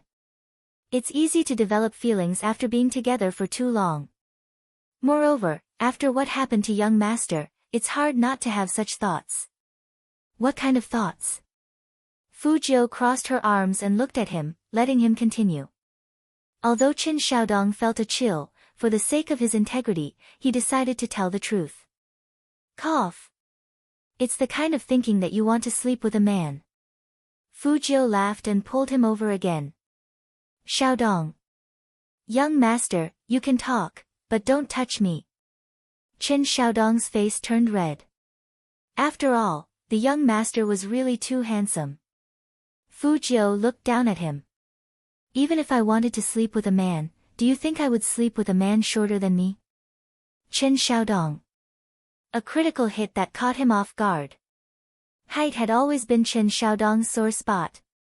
But this also meant that young master really wanted to sleep with men.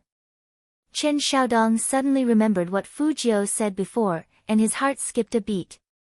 Young master wants to sleep with young master Qin. If madam knew about this, she would not be able to sleep again. In reality, the person who wasn't sleeping was Qin Mo. He sat in front of the floor-to-ceiling window, the lights of the entire city behind him.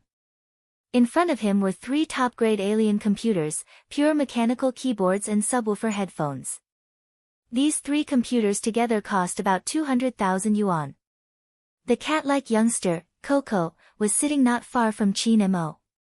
He had just finished his live broadcast with the rabbit in his arms. He didn't know if he should stay or leave. No one dared to leave without CEO Qin's permission. Coco thought for a moment and decided to remind him. Captain, it's already 11 o'clock. I think Spade Z knows we're looking for him, so he doesn't dare to go online. So, Captain, shouldn't we go to bed first? Qin Mo looked at the game interface on the screen. It showed that Spade Z had accepted his friend request. If a person was afraid of him, would they have accepted the friend request? Chin Mo coldly extinguished the cigarette in his hand in the ashtray. He only said one word, wait. Her voice was so cold that Coco shuddered and shrank back. He knew very well that this was definitely the first time a proud son of heaven like his captain had been fooled, and it was also the first time someone had hugged him. His mood right now was probably murderous. He should just be quiet, that Spade Z was so daring. He fooled the captain like that, and he still dared to accept the friend request. Was he forcing the captain to kill him?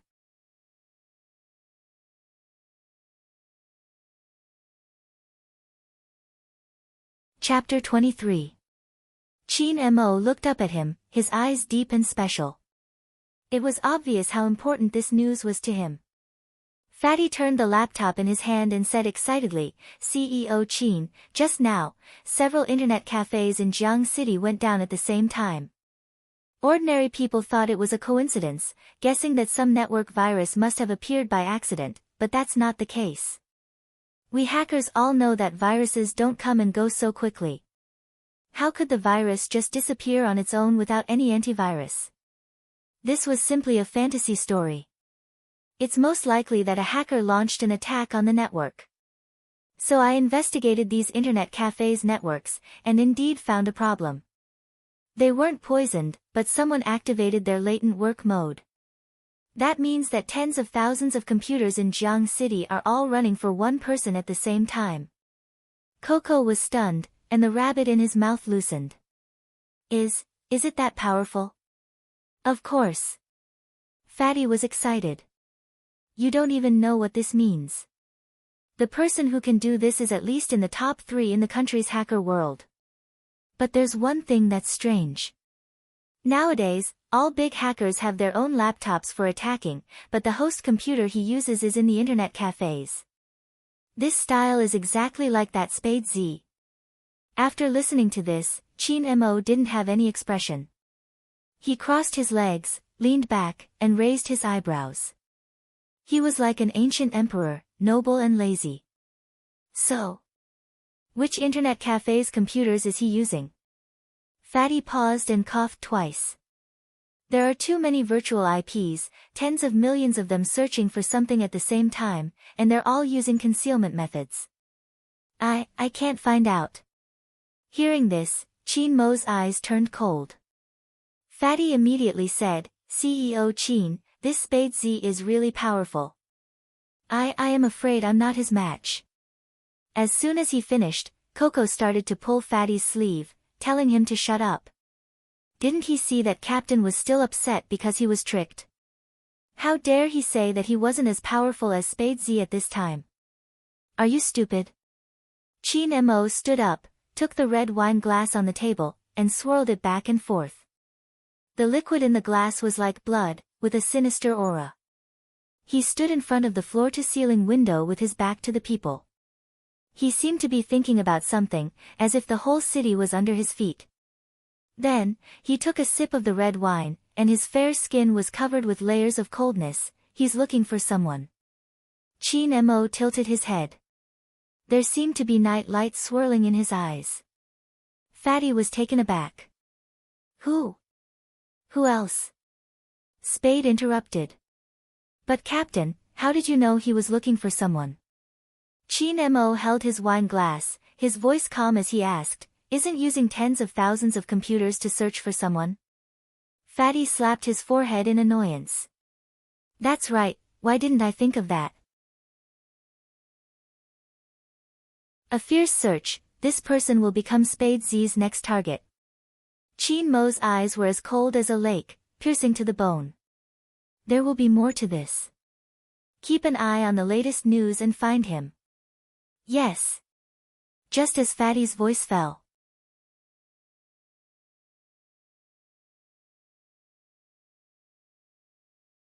Chapter 24. Chin Mo narrowed his eyes.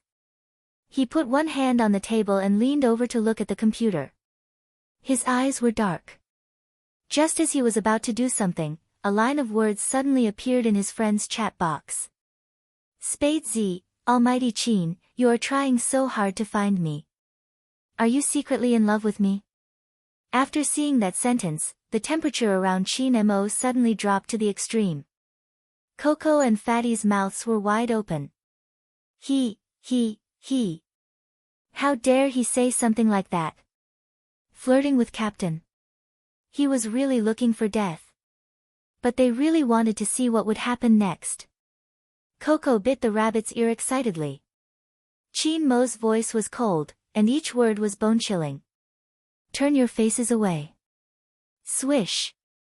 This time, Fatty's reaction was fast. He immediately turned around, afraid that CEO would catch him looking at the screen. That Spade Z was too amazing. Not because of his hacking skills, but because he dared to flirt with CEO Qin like that. Although they knew that CEO Qin couldn't be provoked right now, they still wanted to see what Spade Z would say next. Fu Jiu was indeed typing something. She had a lollipop in her mouth, and her face was full of smiles. Her beautiful slender fingers were flying over the keyboard, and she typed, I don't like this kind of pursuit, but if you insist, you can try seducing me. Maybe I'll say yes on impulse. Looking at those words, Qin Mo clenched his fists and loosened them. Finally, he picked up the keyboard and typed one word at a time. His eyes were so cold that they could freeze people to death. No matter who you are, you better start praying that I won't find you. Fu Jiu looked at the chat box and didn't reply. She curled up her lips lazily and went offline while stretching her back. She was in a good mood. On Qin Mo's side, the temperature in the room couldn't go back to normal. At the top of the most luxurious building in Jiang City, the swimming pool on the rooftop was still glowing faintly. Everyone in the team didn't dare to look at their CEO's handsome face. Coco and Fatty weren't afraid of death. They sneaked a peek at the line of words left on the interface, and they were shocked again. Seducing. Or seducing CEO. Bang! Coco didn't hold the rabbit tightly, and it fell. Fatty rubbed his face with all his might. After all, these words really hurt his eyes. Coco and Fatty looked at each other. If one day, the CEO, Captain, could also take the initiative to seduce others, they would raise both hands in support of this scene. Qin Mo's face turned colder and colder. Suddenly, he turned his head and said coldly, the two of you seem to be in a good mood? No. How could this be? Coco and Fatty immediately denied it. This Spade Z is too evil, we must find him. In order to see more interesting things, we must find him. Qin Mo smiled again, but there was no warmth in his eyes. If you can stop smiling when you say this, it will be more convincing. At this point, he slowly said to the secretary behind him, give the order, Coco, Fatty, ban meat for a month. Yes, President. The secretary was very competent and immediately took a pen to sketch. Coco and Fatty looked at each other again. President Qin. Captain. You can't do this to us. The two of them put their fingers on the wall and looked at the disappearing figure in the distant corridor. They wanted to cry but had no tears. How could they live without meat?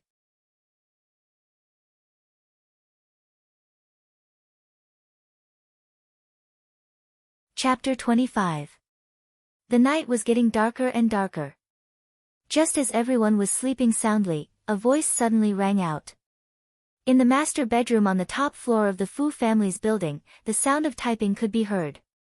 Fu Jiu sat in front of the computer and successfully entered Director Zhang's phone page. There were many payment passwords left on the web page. But Fu Jiu didn't touch them. Perhaps ordinary people didn't know. The real hackers wouldn't steal money from the internet. This was the principle. What Fu Jiu needed was very simple. It was all in Director Zhang's daily chat records. Life is really exciting.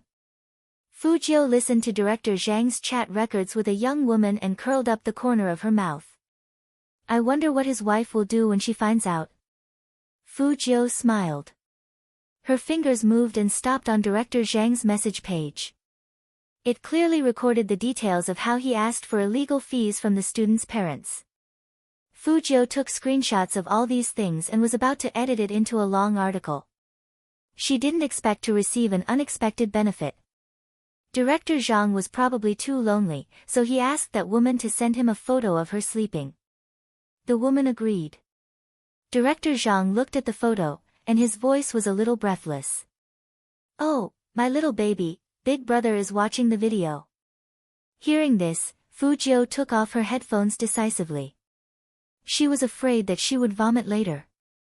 But with such a paragraph, the impact would be greater if she posted it. A cold light flashed in Fu Jiu's eyes. Of course, she wouldn't let anyone know that she was the one who posted the long article. There were more than a dozen students in Jiangqing No. 1 middle school. Some of them were poor, some of them didn't do well in exams, and they didn't give him any gifts, so Director Zhang found an excuse to kick them out. Fu Jiu cleverly mixed the video of Hua Xiyu pushing her and what Director Zhang said to her in the office into the case of these dozen students. Then, she used a virtual IP address and posted all the evidence on all the major marketing websites at the same time. Of course, she didn't forget to send copies to Director Zhang's wife and the teachers of all the major schools. A good show needs to be watched by everyone. After saying this, Fu Jiu turned off the computer and walked to the bedside. With her silver hair, she was as handsome and mysterious as ever. The next day, at 9 in the morning, Director Zhang drove into the school on time. He wondered if he was thinking too much. He felt that ever since he got off the bus, every student had been pointing at him. "That's him. Guys, look. I've always felt that he's a pervert. He really isn't anything good. Shoo, don't say any more. He's looking back." Director Zhang was baffled. He frowned and pushed the door open. A group of teachers were gathered in front of the computer, looking at something. Dean Zhang had been in a bad mood since the morning. Now that he saw that his subordinates didn't have any work to do, he got angry. "Why aren't you guys preparing for class? What are you looking at?" As he said that, he pushed one of the teachers aside. When the teacher turned around and saw that it was him, he took a step back with an indescribable expression. Director Zhang didn't care at first, but when he saw the picture on the screen, he immediately grabbed the person's mouse. What is this?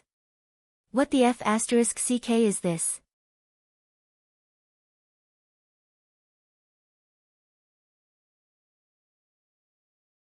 Chapter 26. Slander, this is slander. Director Zhang hurriedly smashed the mouse, and it happened to hit the play button. The voice message he sent to his lover yesterday was spilled out from the computer just like that. Instantly, the whole office was filled with his heavy breathing. Director Zhang's face turned pale in an instant, and he slumped into the chair. Now, there was only one thought in his mind. It was over. His teaching career was completely over. The posts on the internet swept through all the headlines like a hurricane, causing the century-old Jiang City No. 1 middle school to suffer unprecedented damage to its reputation. The school leaders took turns to apologize, but it wasn't enough to quell the public's anger. The school actually hired such a person as a director. What did going to school mean to the children? That was their future. For those children who shouldn't have been expelled, could a mere apology be enough to make up for it? After seeing such accusations, the school leaders of Jiang City No. 1 middle school immediately called the students who had been expelled to apologize one by one.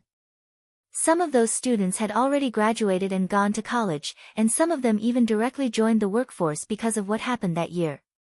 Out of more than a dozen people, only 6 were still high school students. He Honghua was originally worried about her daughter, thinking about who she should find to smooth things over. When she received the apology call, she was completely dumbfounded.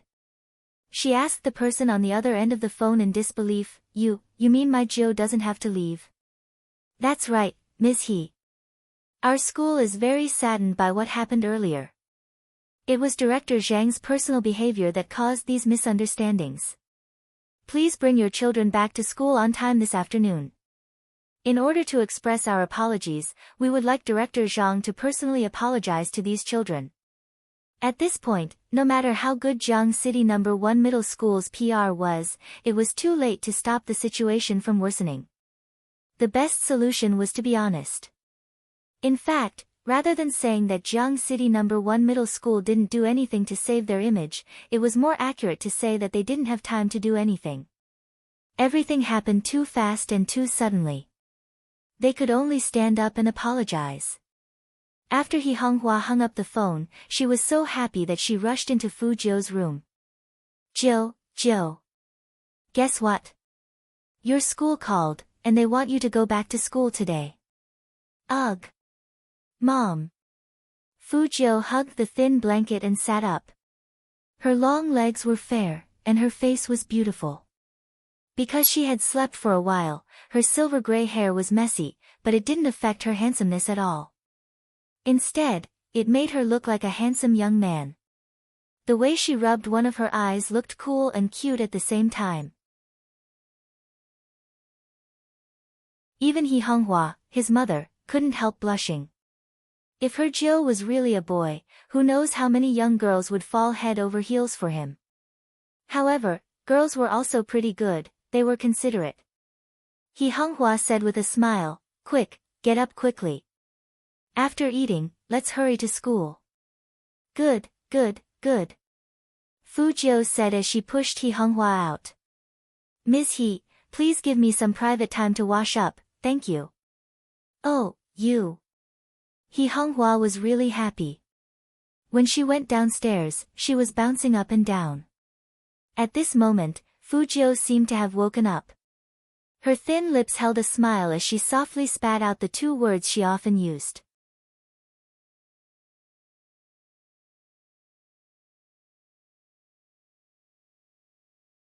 Chapter 27. In order to express their sincerity, Jiang City No. 1 Middle School invited a lot of media to the scene. Fu Jiu stood in the middle, wearing a pair of faded jeans, a black belt, a t-shirt, and silver hair.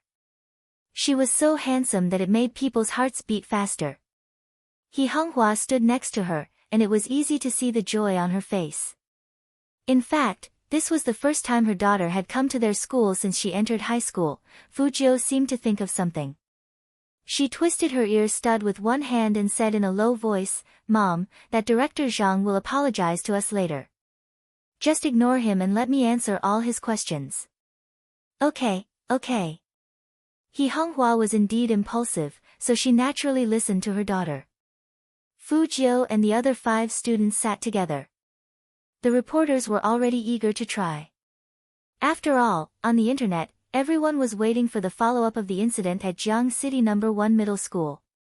Fu Jiu looked at this scene calmly until Director Zhang appeared. At this moment, Director Zhang was no longer as aggressive as before. The shirt he was wearing was wrinkled, and he looked as dispirited as could be. More than that, he was unwilling to accept it. These students were clearly trash who couldn't study well. If they weren't trash, they were poor bastards. Why did he have to apologize to these people? But there had to be an end to this incident. If he didn't apologize, he wouldn't be able to survive in the future. Thinking of this, Director Zhang walked to the front of the row of students and said, "I'm sorry." Those students weren't stupid. Looking at his attitude, they knew that he didn't mean it. So no one said sorry. When Director Zhang saw them like this, he looked up and said to the reporters, "I'm sorry, I've said that too. But reporters, look at these kids, they're all so stubborn. Back then, I couldn't do anything about them. If you want to apologize, apologize honestly," Fu Jiu said and interrupted him coldly. "Director Zhang, what are you talking about?" Director Zhang was agitated by Fu Jiu's words, and he blurted out, "Shut up. If it weren't for people like your mom who came from the countryside and tried to use her connections to stuff money into the school, would this have happened to me?" Fu Jiu laughed and retorted coldly, "It seems that the school didn't call us here to apologize, but to put on a show for everyone to see, right? Otherwise, why is Director Zhang still like this?" Director Zhang really didn't expect that the trash who would wilt after just one sentence from him in the past would become so eloquent. The media captured this scene and kept pressing the shutter button. Director Zhang did not know how to do public relations, but it did not mean that the school could not. Hearing this, a school leader immediately scolded in a low voice, "You are the one who should shut up. These students are all sincerely invited by our school. You should know your place before you speak." This was a warning. Director Zhang understood and lowered his head with a pale face. He clenched his fists and said to Fujio, "It was my fault just now. I've always been in the wrong. I'm sorry for making you lose your studies."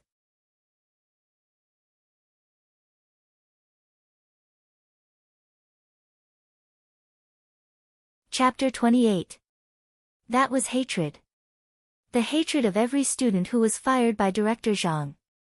Director Zhang said stubbornly, "If you didn't steal it, would you return it?" The girl didn't expect that this scum would still say that. She was so angry that her whole body was shaking. Fujio pressed her hand down and said faintly, "According to Director Zhang, it's better for everyone to not return the things they picked up. Because if you are poor, you will be wrongly accused of being a thief." At this point, she looked up, and her silver hair was fierce. "I heard that the school leaders want to recommend Director Zhang to teach in other places. Shouldn't such a teacher be banned?" "You." Director Zhang's fingers trembled slightly. That school leader immediately interrupted him. "No, don't worry. The education industry doesn't want this kind of person." Hearing that, Director Zhang froze. He turned around with an ugly expression and looked at that school leader. He had no more hope. The reporters swarmed over, and someone asked him, "Do you feel guilty?" There were also reporters interviewing the students, and one of them asked, "Since you were wronged, why didn't you say it earlier? Did you want to blow it up? At any time, there would be such malice." Fujio glanced over coldly. The media colleagues couldn't bear to watch any longer. They pushed the reporter aside and said, "We've all seen that post online. Some people are wronged and fired, but their hearts are still kind. I would like to ask the students, what is it that allows you to maintain such a kind heart?"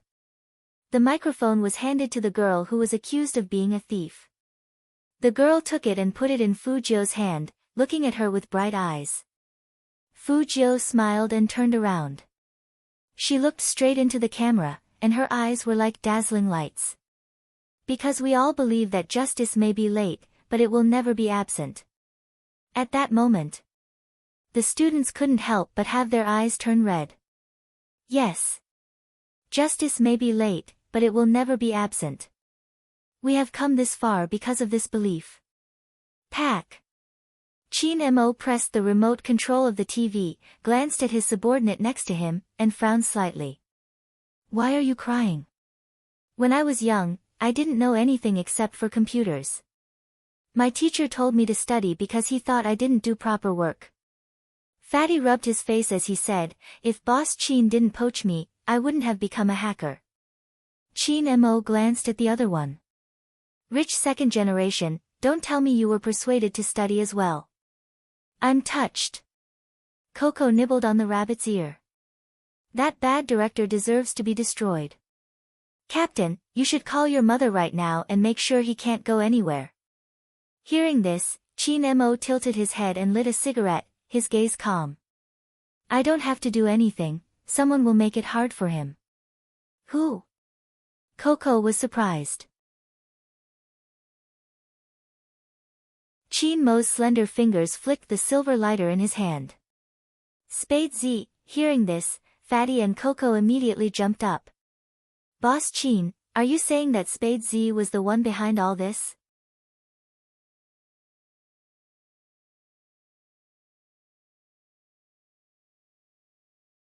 Chapter 29. Among these students, Coco and Fatty couldn't help but look at each other, their eyes filled with shock. Let's not talk about how ordinary these 6 students were. One of them was a gay who had once harassed Boss Chin. How could someone like that be Spade Z? Qin Mo glanced up. In the smoke, that handsome face was faintly discernible. Are you guys acting strange?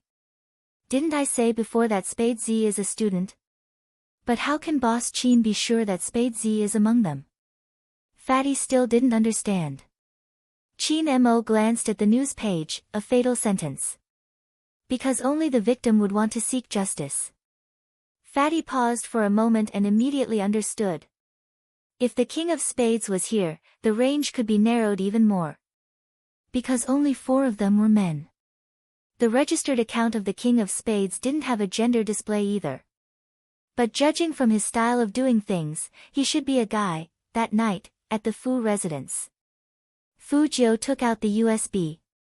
Just as she walked downstairs, she heard He Honghua on the phone. Her voice was loud, as if she was arguing with the other party. Obviously, the result was not satisfactory. Otherwise, He Honghua wouldn't have lowered her hands and stared blankly at a place. Seeing her walk down, He Honghua smiled and said, "Come on, sit down. Mom is stewing your favorite pig trotters with chili and potatoes. Madam woke up at 3 in the morning and stewed it for young master. She simmered it over a small fire. The auntie walked over with the tea. You can eat it later. It's definitely fragrant and soft." Hearing that, Fu Jiu put her arms around He Honghua's shoulders and said, "Thank you, Mom." "You child, what are you thanking me for?" He Honghua's round face blushed. "Hurry up and get up. How old are you? Why are you still hugging me?" Although he said that, he couldn't hide the happiness on his face. However, at this moment, the phone on the coffee table rang again and again, very ear-piercing. He Honghua glanced at the caller ID, and her smile faded away. She wanted to send Fu Jiu away. Fu Jiu was a smart person. As soon as she saw her mother's expression, she handed her a cup of tea before He Honghua could say anything. She said in a calm voice, "Mom, take it. No matter what happens, I'll be with you." Hearing her daughter's words, He Honghua felt an inexplicable sense of strength in her heart. She extended her hand and swiped the screen open. "Hey, tell them that I, He Honghua, have never mistreated them in the past year. Now that the esports competition is about to begin, do they have a conscience to leave just like that? 100,000 per person. Duze, you're asking for too much. Mr. He, I'm talking to you nicely.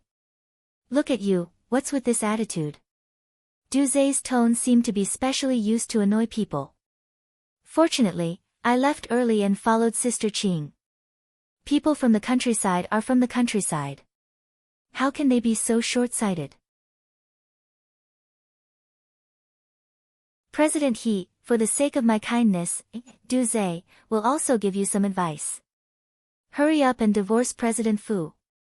Do you think a fat village girl like you is worthy of fighting with Sister Qing? Pa! He Honghua hung up the phone with a heavy thud, and the phone was thrown out.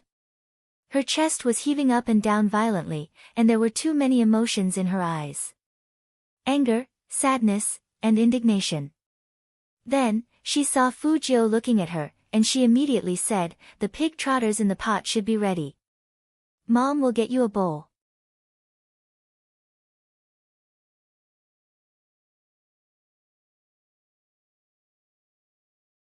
Chapter 30. He Honghua paused and did not speak.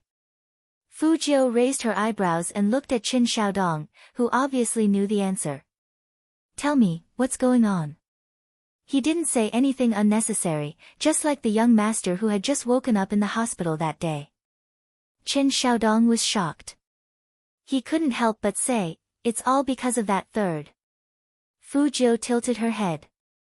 Qin Xiaodong walked up and said, "Young master, esports is a big project in Jiangqing now. The Qin group is the leader. Every year, they select some people from the companies under them to join them. Not only do they have to be good at gaming, but they also have to be young enough to make money."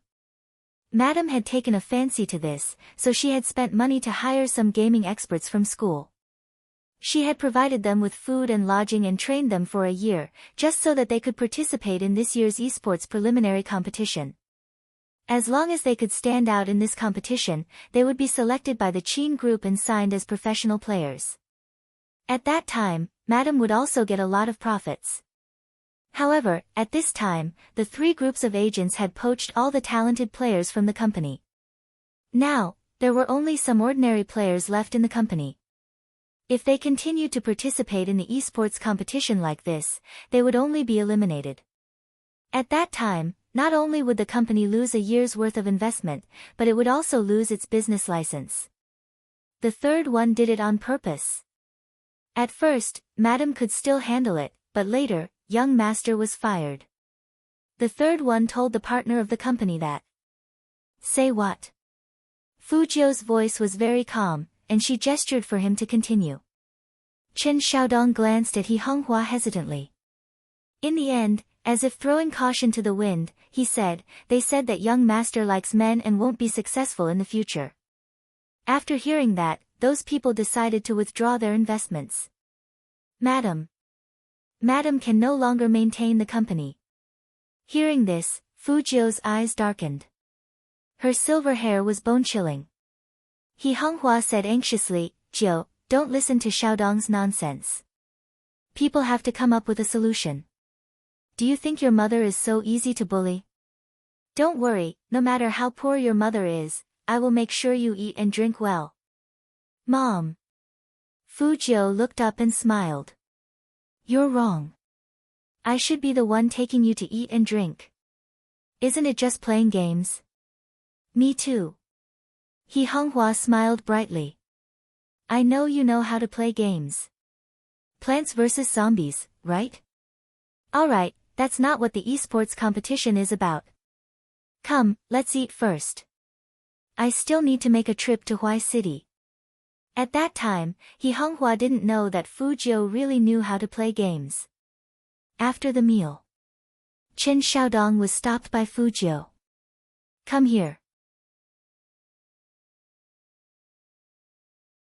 Chen Xiaodong didn't know what was going on, but when he heard his young master speak in such a lazy manner, he felt a chill run down his spine. Young master, you called for me. Fujio closed the esports magazine on her lap and leaned back. Her silver hair fell down, and she said with an indescribable devilish charm, give me the roster of the company's players.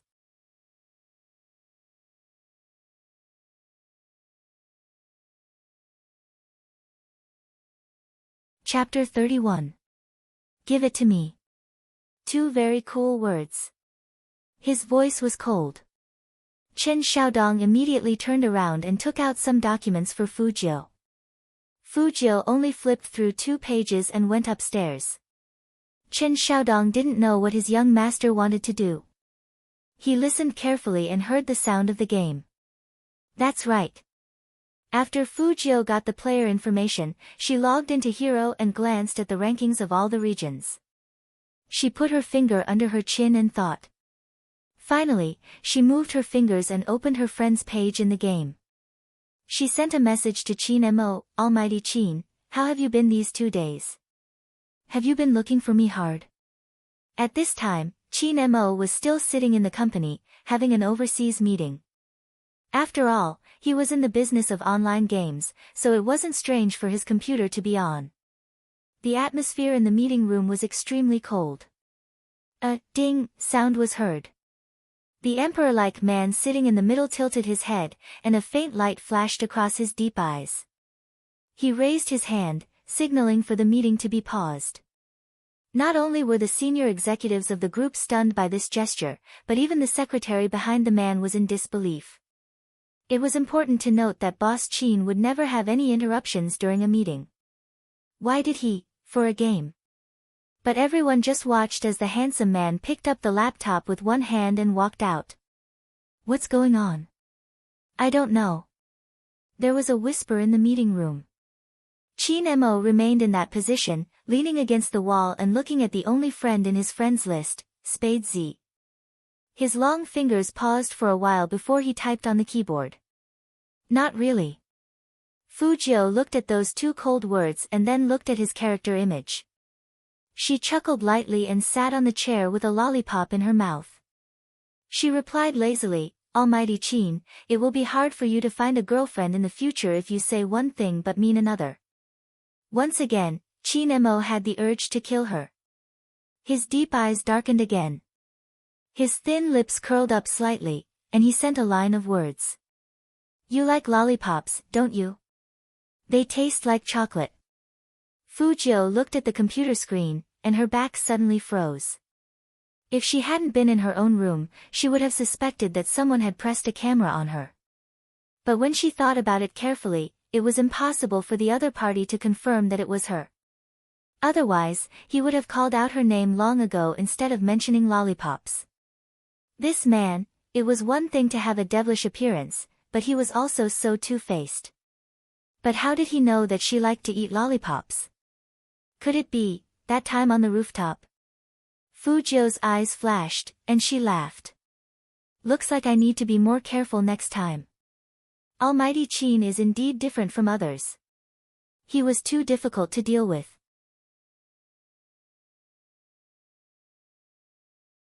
Since she had to join the Qin group in the end, she might as well strike first. Look, we've been fighting for so many days. Even a dog would have feelings. Fu Jiu continued to type, the weather has been good recently. I believe Almighty Qin already knows that I'm in Jiang City. What do you think, Almighty Qin? Are you interested in coming out to meet me tomorrow? Qin Mo looked at the pure silver laptop in his hands. He thought about many things that Spade Z would say to his question. Or deny or evade. But he didn't expect Spade Z to ask him out.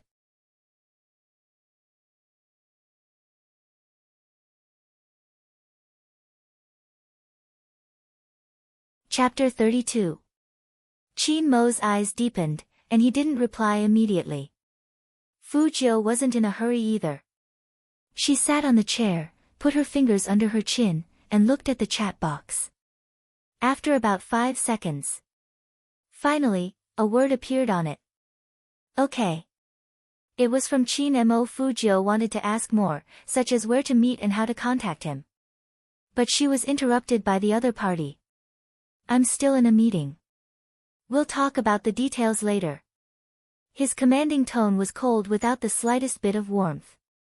But, he didn't forget to reply to her during the meeting. The Almighty really cared about her, didn't he? Fu Jiu curved her thin lips devilishly. Okay, I'll wait for you. Qin Mo's eyes flashed over the words, I'll wait for you. He raised his hand and closed the laptop. The secretary followed behind him, his face full of disbelief. Did he see it wrong? Why did he feel like CEO Qin just smiled? By the time Qin Mo walked into the conference room, the executives had already stopped talking. But what was CEO doing during those 10 minutes? They were really curious. It looked like he was playing games. Since when did games become so attractive? Qin Mo didn't look at them. He walked slowly to the expensive leather chair, put down the laptop, crossed his legs slightly, and looked intimidating. Continue. His words caused the higher-ups to calm down one after another. CEO Qin, this is the esports report for this quarter. There are more than 50 companies in the city. The voices in the conference room gradually became quiet. At the Fu house, Fu Jiu sat in front of the computer and thought about it. Meetings needed time, especially at night, so it wouldn't end so easily. She played 2 rounds of games and got the first kill. Then, she took a towel and went into the bathroom. It wouldn't be too late to talk after taking a shower. On the other side, Qin Mo opened his silver laptop again after the meeting. The secretary still stood behind him, not daring to speak or move, but he couldn't control his eyes. Although CEO was a godlike existence in esports competitions, but CEO never chatted with others in the game. Today. What the hell was going on? This was the second time. The second time he saw the CEO typing. Are you still there? This was a message from their CEO. The other party seemed to be offline. He didn't reply. The CEO didn't move either. He just sat there with his legs crossed and looked at the laptop screen. Was the president planning to wait for the other party?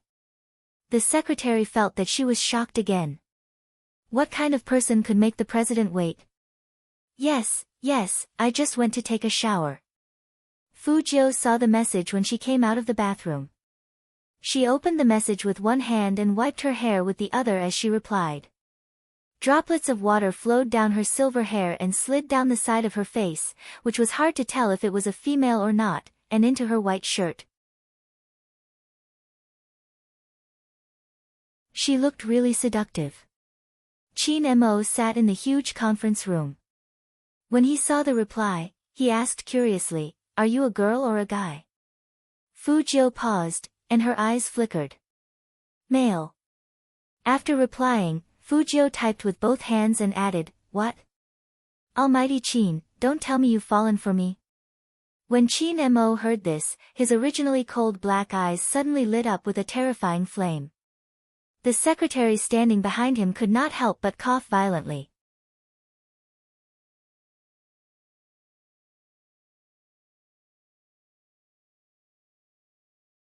Chapter 33. This person really dared to say that. CEO wouldn't kill him out of anger, would he? Secretary Liang, who originally wanted to go home early, decided not to leave.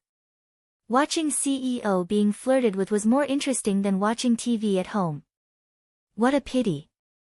As soon as he had this thought, Chin Mo picked up his laptop and threw it at him indifferently. Since Secretary Liang likes to watch the show in the company, then stay here and work overnight. I'll check the results tomorrow. Secretary Liang. CEO, you can't be like this. Chin Mo pressed the elevator button and walked into the team resting area on the top floor.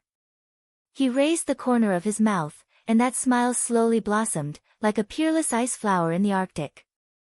Fujio saw that there was no reply, so she typed another question mark. Ding. Chin Mo sat in front of the floor-to-ceiling window, opened his laptop, and saw this message. He typed slowly, "I'm not interested in men, but if you were a woman, I would definitely let you have a taste of what it means to like someone." He typed the word "like" very hard. It was definitely not a pure meaning. Fujio understood what he meant, and she blushed inexplicably. She didn't want to fall out with him before they even met. Fujio cleverly changed the topic. "When exactly are you free tomorrow? Morning or afternoon?" "Afternoon." 2 more words. Fujio thought that this man always spoke so little if she didn't provoke him. Fujio looked at her watch. "Then wait for me after school. I have my last class at 6, so I can be there at 6:15. The Lanning Cafe near a university. See you there." After saying that, Fujio wanted to go offline. But she didn't expect that there would be another message from the other side. It wasn't warm at all. Fujio raised her eyebrows. Chin Mo's eyes were indifferent. "Why do you want to meet? I'm always being chased like this. It's annoying." After Fujio sent the message, she put down her towel and waited for a reply. Of course, she couldn't tell him the real reason online. Chin Mo only replied with a "ha" sound. It was quite cold, and he obviously didn't believe her. Then, he typed another message. "Tell me your contact information." Fujio also thought about this. She didn't want to leave her phone number, so she simply left her WeChat ID. "Got it." The other party replied without a single punctuation mark. Sure enough, the words were like the person, arrogant beyond belief. It seemed that this godly CEO didn't want to continue chatting with her. As expected, girls were more popular in the game. But she had seen him anyway. When they went to the cafe, they could just say Chin Mo's name. She was afraid that Almighty Chin would ask for a VIP room at a rich man's place, the kind that wouldn't reveal any information. "That's alright, I'll use WeChat again." After making up her mind, Fujio turned off the game and went to sleep. She didn't have the habit of carrying her phone with her, so she didn't know that there were 3 WeChat friend verification messages waiting for her to verify them, on the top floor of the Chin group, outside the floor-to-ceiling windows, the lights of the entire city were lit up. Inch by inch, the shadows were reflected in Chin Mo's bottomless eyes. He held a glass of red wine in one hand and looked at his phone screen. His eyes gradually turned cold. Why haven't you accepted my friend request yet? Good, very good.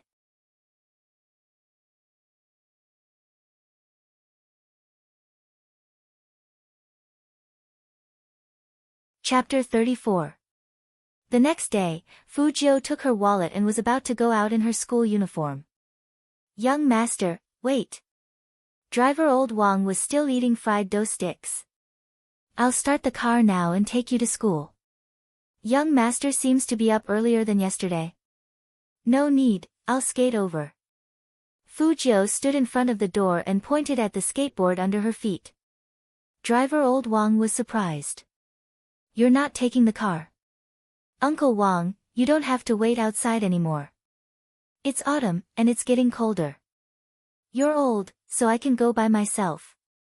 As she said this, Fujio's figure disappeared, leaving only her lingering voice. Driver old Wang froze in place. Was young master concerned about him? Old Wang knew Fujio's previous absurdity better than anyone else. He thought that young master was only trying to get some money from madam, so he behaved so sensibly recently. Who would have thought that young master had really changed? She had changed so much that it made people feel warm in their hearts. 8:00 was the time when the school was the busiest. All kinds of luxury cars were parked at the entrance. This was not strange for Jiang City No. 1 Middle School. Because most of the students here came from rich families, and it was normal for them to compare at this age, so they would ask their chauffeurs to take them to school. In the gap between the rows of luxury cars, a handsome figure dashed past. Vaguely, one could only see the dazzling silver hair. It was Fujio.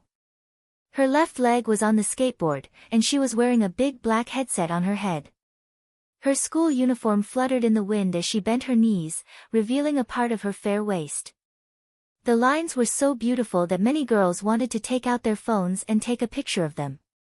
So cool. I thought he was so cool when he was interviewed yesterday. Now he looks even cooler, skateboarding. What should I do? I think I'm going to change my love. Fujio, Fujio. As if she heard the girl's words, Fujio looked back and curled up the corner of her mouth. In an instant, countless girls fell for it. After this incident, everyone's opinion of Fujio had changed. Especially that female classmate, Shui Yaoyao, who didn't have a good family background. She officially returned to school today and requested to be in the same class as Fujio. When he saw Fujio enter the classroom, he immediately raised the steamed bun in his hand. My mom steamed this herself. She asked me to thank you. Because of Shui Yaoyao's action, all the students in the class looked over at Fujio and started discussing. Fujio definitely won't eat her buns. What if she gets a stomachache from eating something unclean? I know, right? Hey, don't tell me she likes Fujio. Gosh, why doesn't she look at herself in the mirror? She's just a big fat pig, and she dares to think about Fujio? Hearing these words, Shui Yaoyao bit her lip in embarrassment. She just wanted to thank him, she didn't want to cause him trouble. But she forgot that she was a joke. Thinking of this, Shui Yaoyao wanted to take her hand back. What she didn't expect was that the young man took off his earphones and suddenly leaned forward. He opened his mouth slightly and bit into the bun in her hand. It's delicious. I haven't had breakfast yet. Thanks. Because he had just started speaking, his voice still sounded lazy and luxurious. Coupled with his smile that seemed to be able to melt the first snow in the world.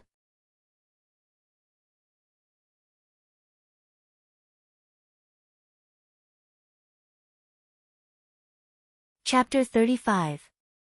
At that time, Fujio didn't know. It was because of one small action of hers.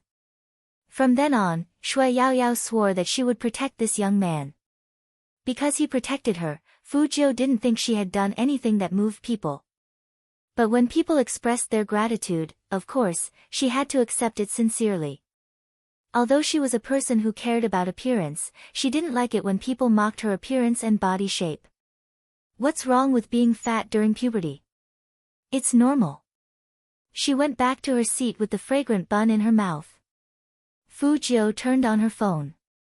She was going to search for how to learn physics, which was her weakness after all. However, before she could open the web page, 5 verification messages appeared on WeChat. The first one was normal, just like the sender's style. I am Chin Mo, the last 4 were also normal. She was stimulated by the other side of Almighty Chin. Every single one of them was a cold ha, and it was extremely cold. Fujio admitted that she was in the wrong in this matter. But at that time, this man didn't say that he wanted to add her. Fujio paused and clicked accept. Thinking that they were going to meet today and work together in the future, she replied, I went to bed last night and didn't have my phone with me. I just saw your verification message. After sending the message, Fujio subconsciously waited for a reply. But there was no reply at all during class. Fujio, who was as cool as ever, quickly put this matter behind her mind. The physics teacher was teaching, and Fujio was frowning. Was she the only one who thought that this subject wasn't meant for humans to learn? Without the tablet, class became longer and longer. In the evening, the phone in her desk vibrated. Fujio took it out and saw that it was a voice message from Chin Mo, I'm in class, can't listen. She raised her hand and typed, very succinctly. He didn't reply again. Fujio didn't care. After 3 minutes, Chin Mo texted back, change the meeting place. I'll wait for you at the school gate. My car is easy to recognize, you should know. Fujio, she knew. Not only her, but all the teachers and students in the school should have recognized that top-of-the-line military Hummer. Not to mention Jiang City, there was not a second one in the entire 3 provinces in the northeast. That car and the red license plate number were indicative of his distinguished identity. But if that was the case, wouldn't she have to get into his car in front of everyone? This time, Xiaodong was going to go crazy again, okay. She didn't care. Chin Mo tilted his head to look at the words on his phone before sitting up on the bed.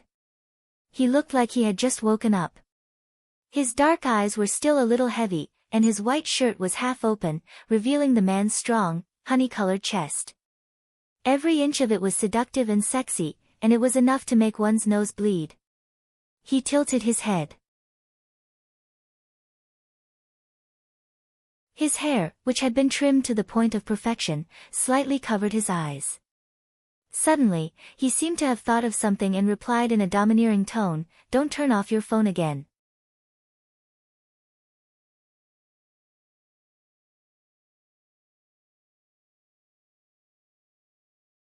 Chapter 36. Even through the screen, Fujio could feel how cold the man's expression was when he typed this sentence. He really couldn't turn off his phone. Turning it off would delay things. It was past 5 o'clock. The people on the top floor kept looking up at the time. Why isn't CEO Chin here yet? I think he waited for someone's WeChat for most of the night. Whose WeChat is so important? I don't know. While they were talking, the door was pulled open with a swoosh. Chin Mo walked in with his shirt half open, and his black hair was like an arrogant, ink-black night. He was so cold and cool that people instantly stopped talking. But his body was so good that many people started swallowing their saliva after taking a look. Coco came over and asked, Captain, did you sleep here last night? Was the company too busy? Chin Mo didn't answer him. Instead, he turned sideways and pressed the company phone on the desk. Prepare a set of clothes for me and send them up immediately. Yes. Secretary Liang was very efficient. Chin Mo took the shirt from his hands, his fingers fiddling with the sleeves, buttoning them up one by one. Then he said slowly, Spade Z asked to meet me. What? Bang! Coco and Fatty stood up from their chairs at the same time. Meeting? The kind of meeting between online gamers? This was too unreal. Could it be a trap? This guy is very sly. Coco guessed. Fatty agreed. CEO Chin, let's bring more people. We can't let him escape this time. Do you think I wouldn't notice if it was a trap?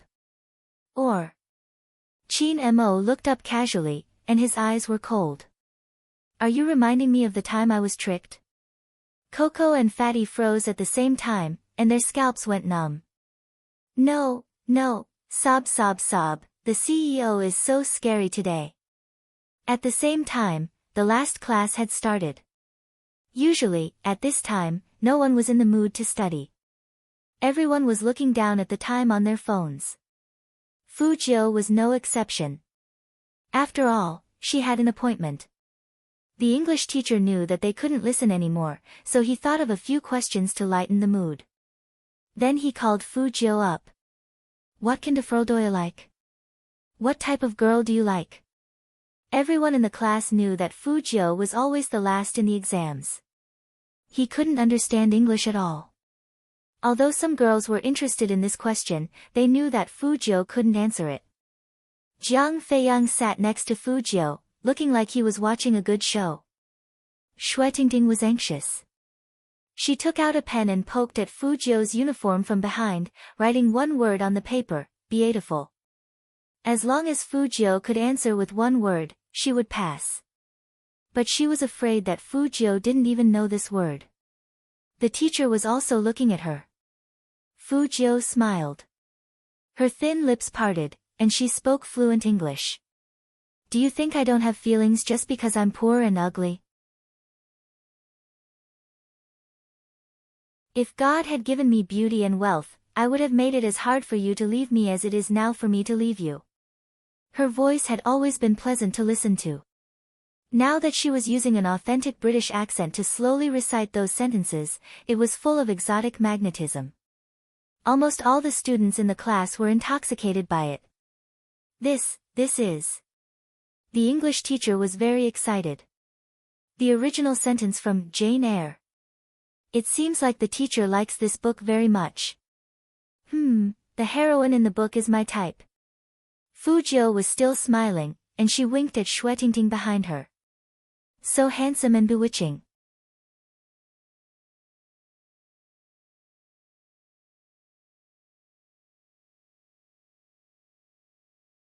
Chapter 37.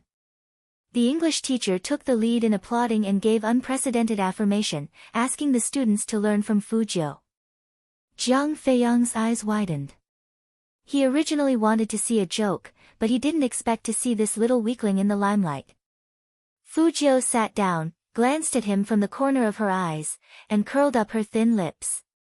That obvious mockery made Jiang Feiyang feel like his face was about to be slapped swollen. Moreover, he didn't know why, but he actually thought that Fujiu looked good like that. Was he crazy? Alright, students, this class ends here. Class dismissed. With one sentence from the English teacher, the students flooded out of the classroom. Fujiu took her school bag and threw it behind her handsomely. She still had her skateboard under her arm, and she slowly walked into the crowd. Chen Xiaodong was already waiting at the teaching building. Young master, where are you going? Wait for me. Fujiu stopped in her tracks. Many girls looked at him with blushing faces, and they stopped as well. Chen Xiaodong paused for a moment. Did he see it wrong? Why do all these female students look so shy? Young master. Chen Xiaodong lowered his voice. What did you do this time? Did you hit on girls? Fujiu took out her phone and replied lazily, no. Alright, Chen Xiaodong said seriously. I trust you. Then, young master, where are we going now? Are we going to Computer City to buy parts? I don't know why, but young master seems to be very interested in these things recently. Fujiu opened WeChat and looked at the words, I'm here. She smiled. Before buying parts, let's go see someone first. Chen Xiaodong responded with an oh, completely unaware of the next critical attack. Who are you meeting? Qin Mo, Fujiu only gave him 2 words and walked away. Chen Xiaodong suddenly froze, and the corner of his mouth twitched. Even his expression was magnified to the extreme. Young master, wait, calm down. Young Master Qin will treat you like a pervert and beat you into a bun. At the same time. At the gate of Jiang City No. 1 Middle School. A pure black Hummer with smooth lines was parked on the side of the road like a fierce tiger. The license plate number was white with red letters, and there were bodyguards standing around the car. His aura was shocking. But even so, it couldn't stop the enthusiasm of the students. It's Almighty Qin's car. Ah! I'm going crazy. Qin Mo was really popular, just like a superstar. As soon as he appeared, someone would pick up their phone to take pictures. No matter if it was a man or a woman, after seeing him play, no one would not love him. However, no matter how many people gathered outside, Qin Mo, on the Hummer, remained unmoved. He was sitting in the back seat. His nose bridge was straight, and his face was handsome. He looked like he was asleep. One of his hands was supporting his face lazily, and the other was resting on his long legs.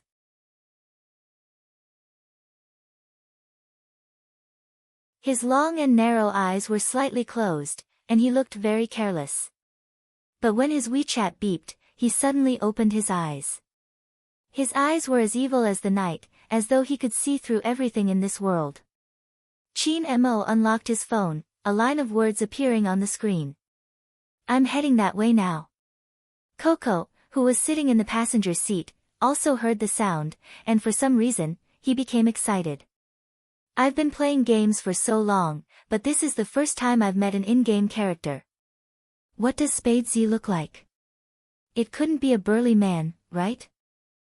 You're tuning in to the Blissful Bookshelf YouTube channel. We're so grateful for your support, and don't forget to subscribe to join us on this incredible journey through captivating stories. Your generosity through donations truly makes a world of difference, as it's the primary source of revenue that allows me to expand and enhance this channel for you. Thank you from the bottom of my heart for being a part of this adventure.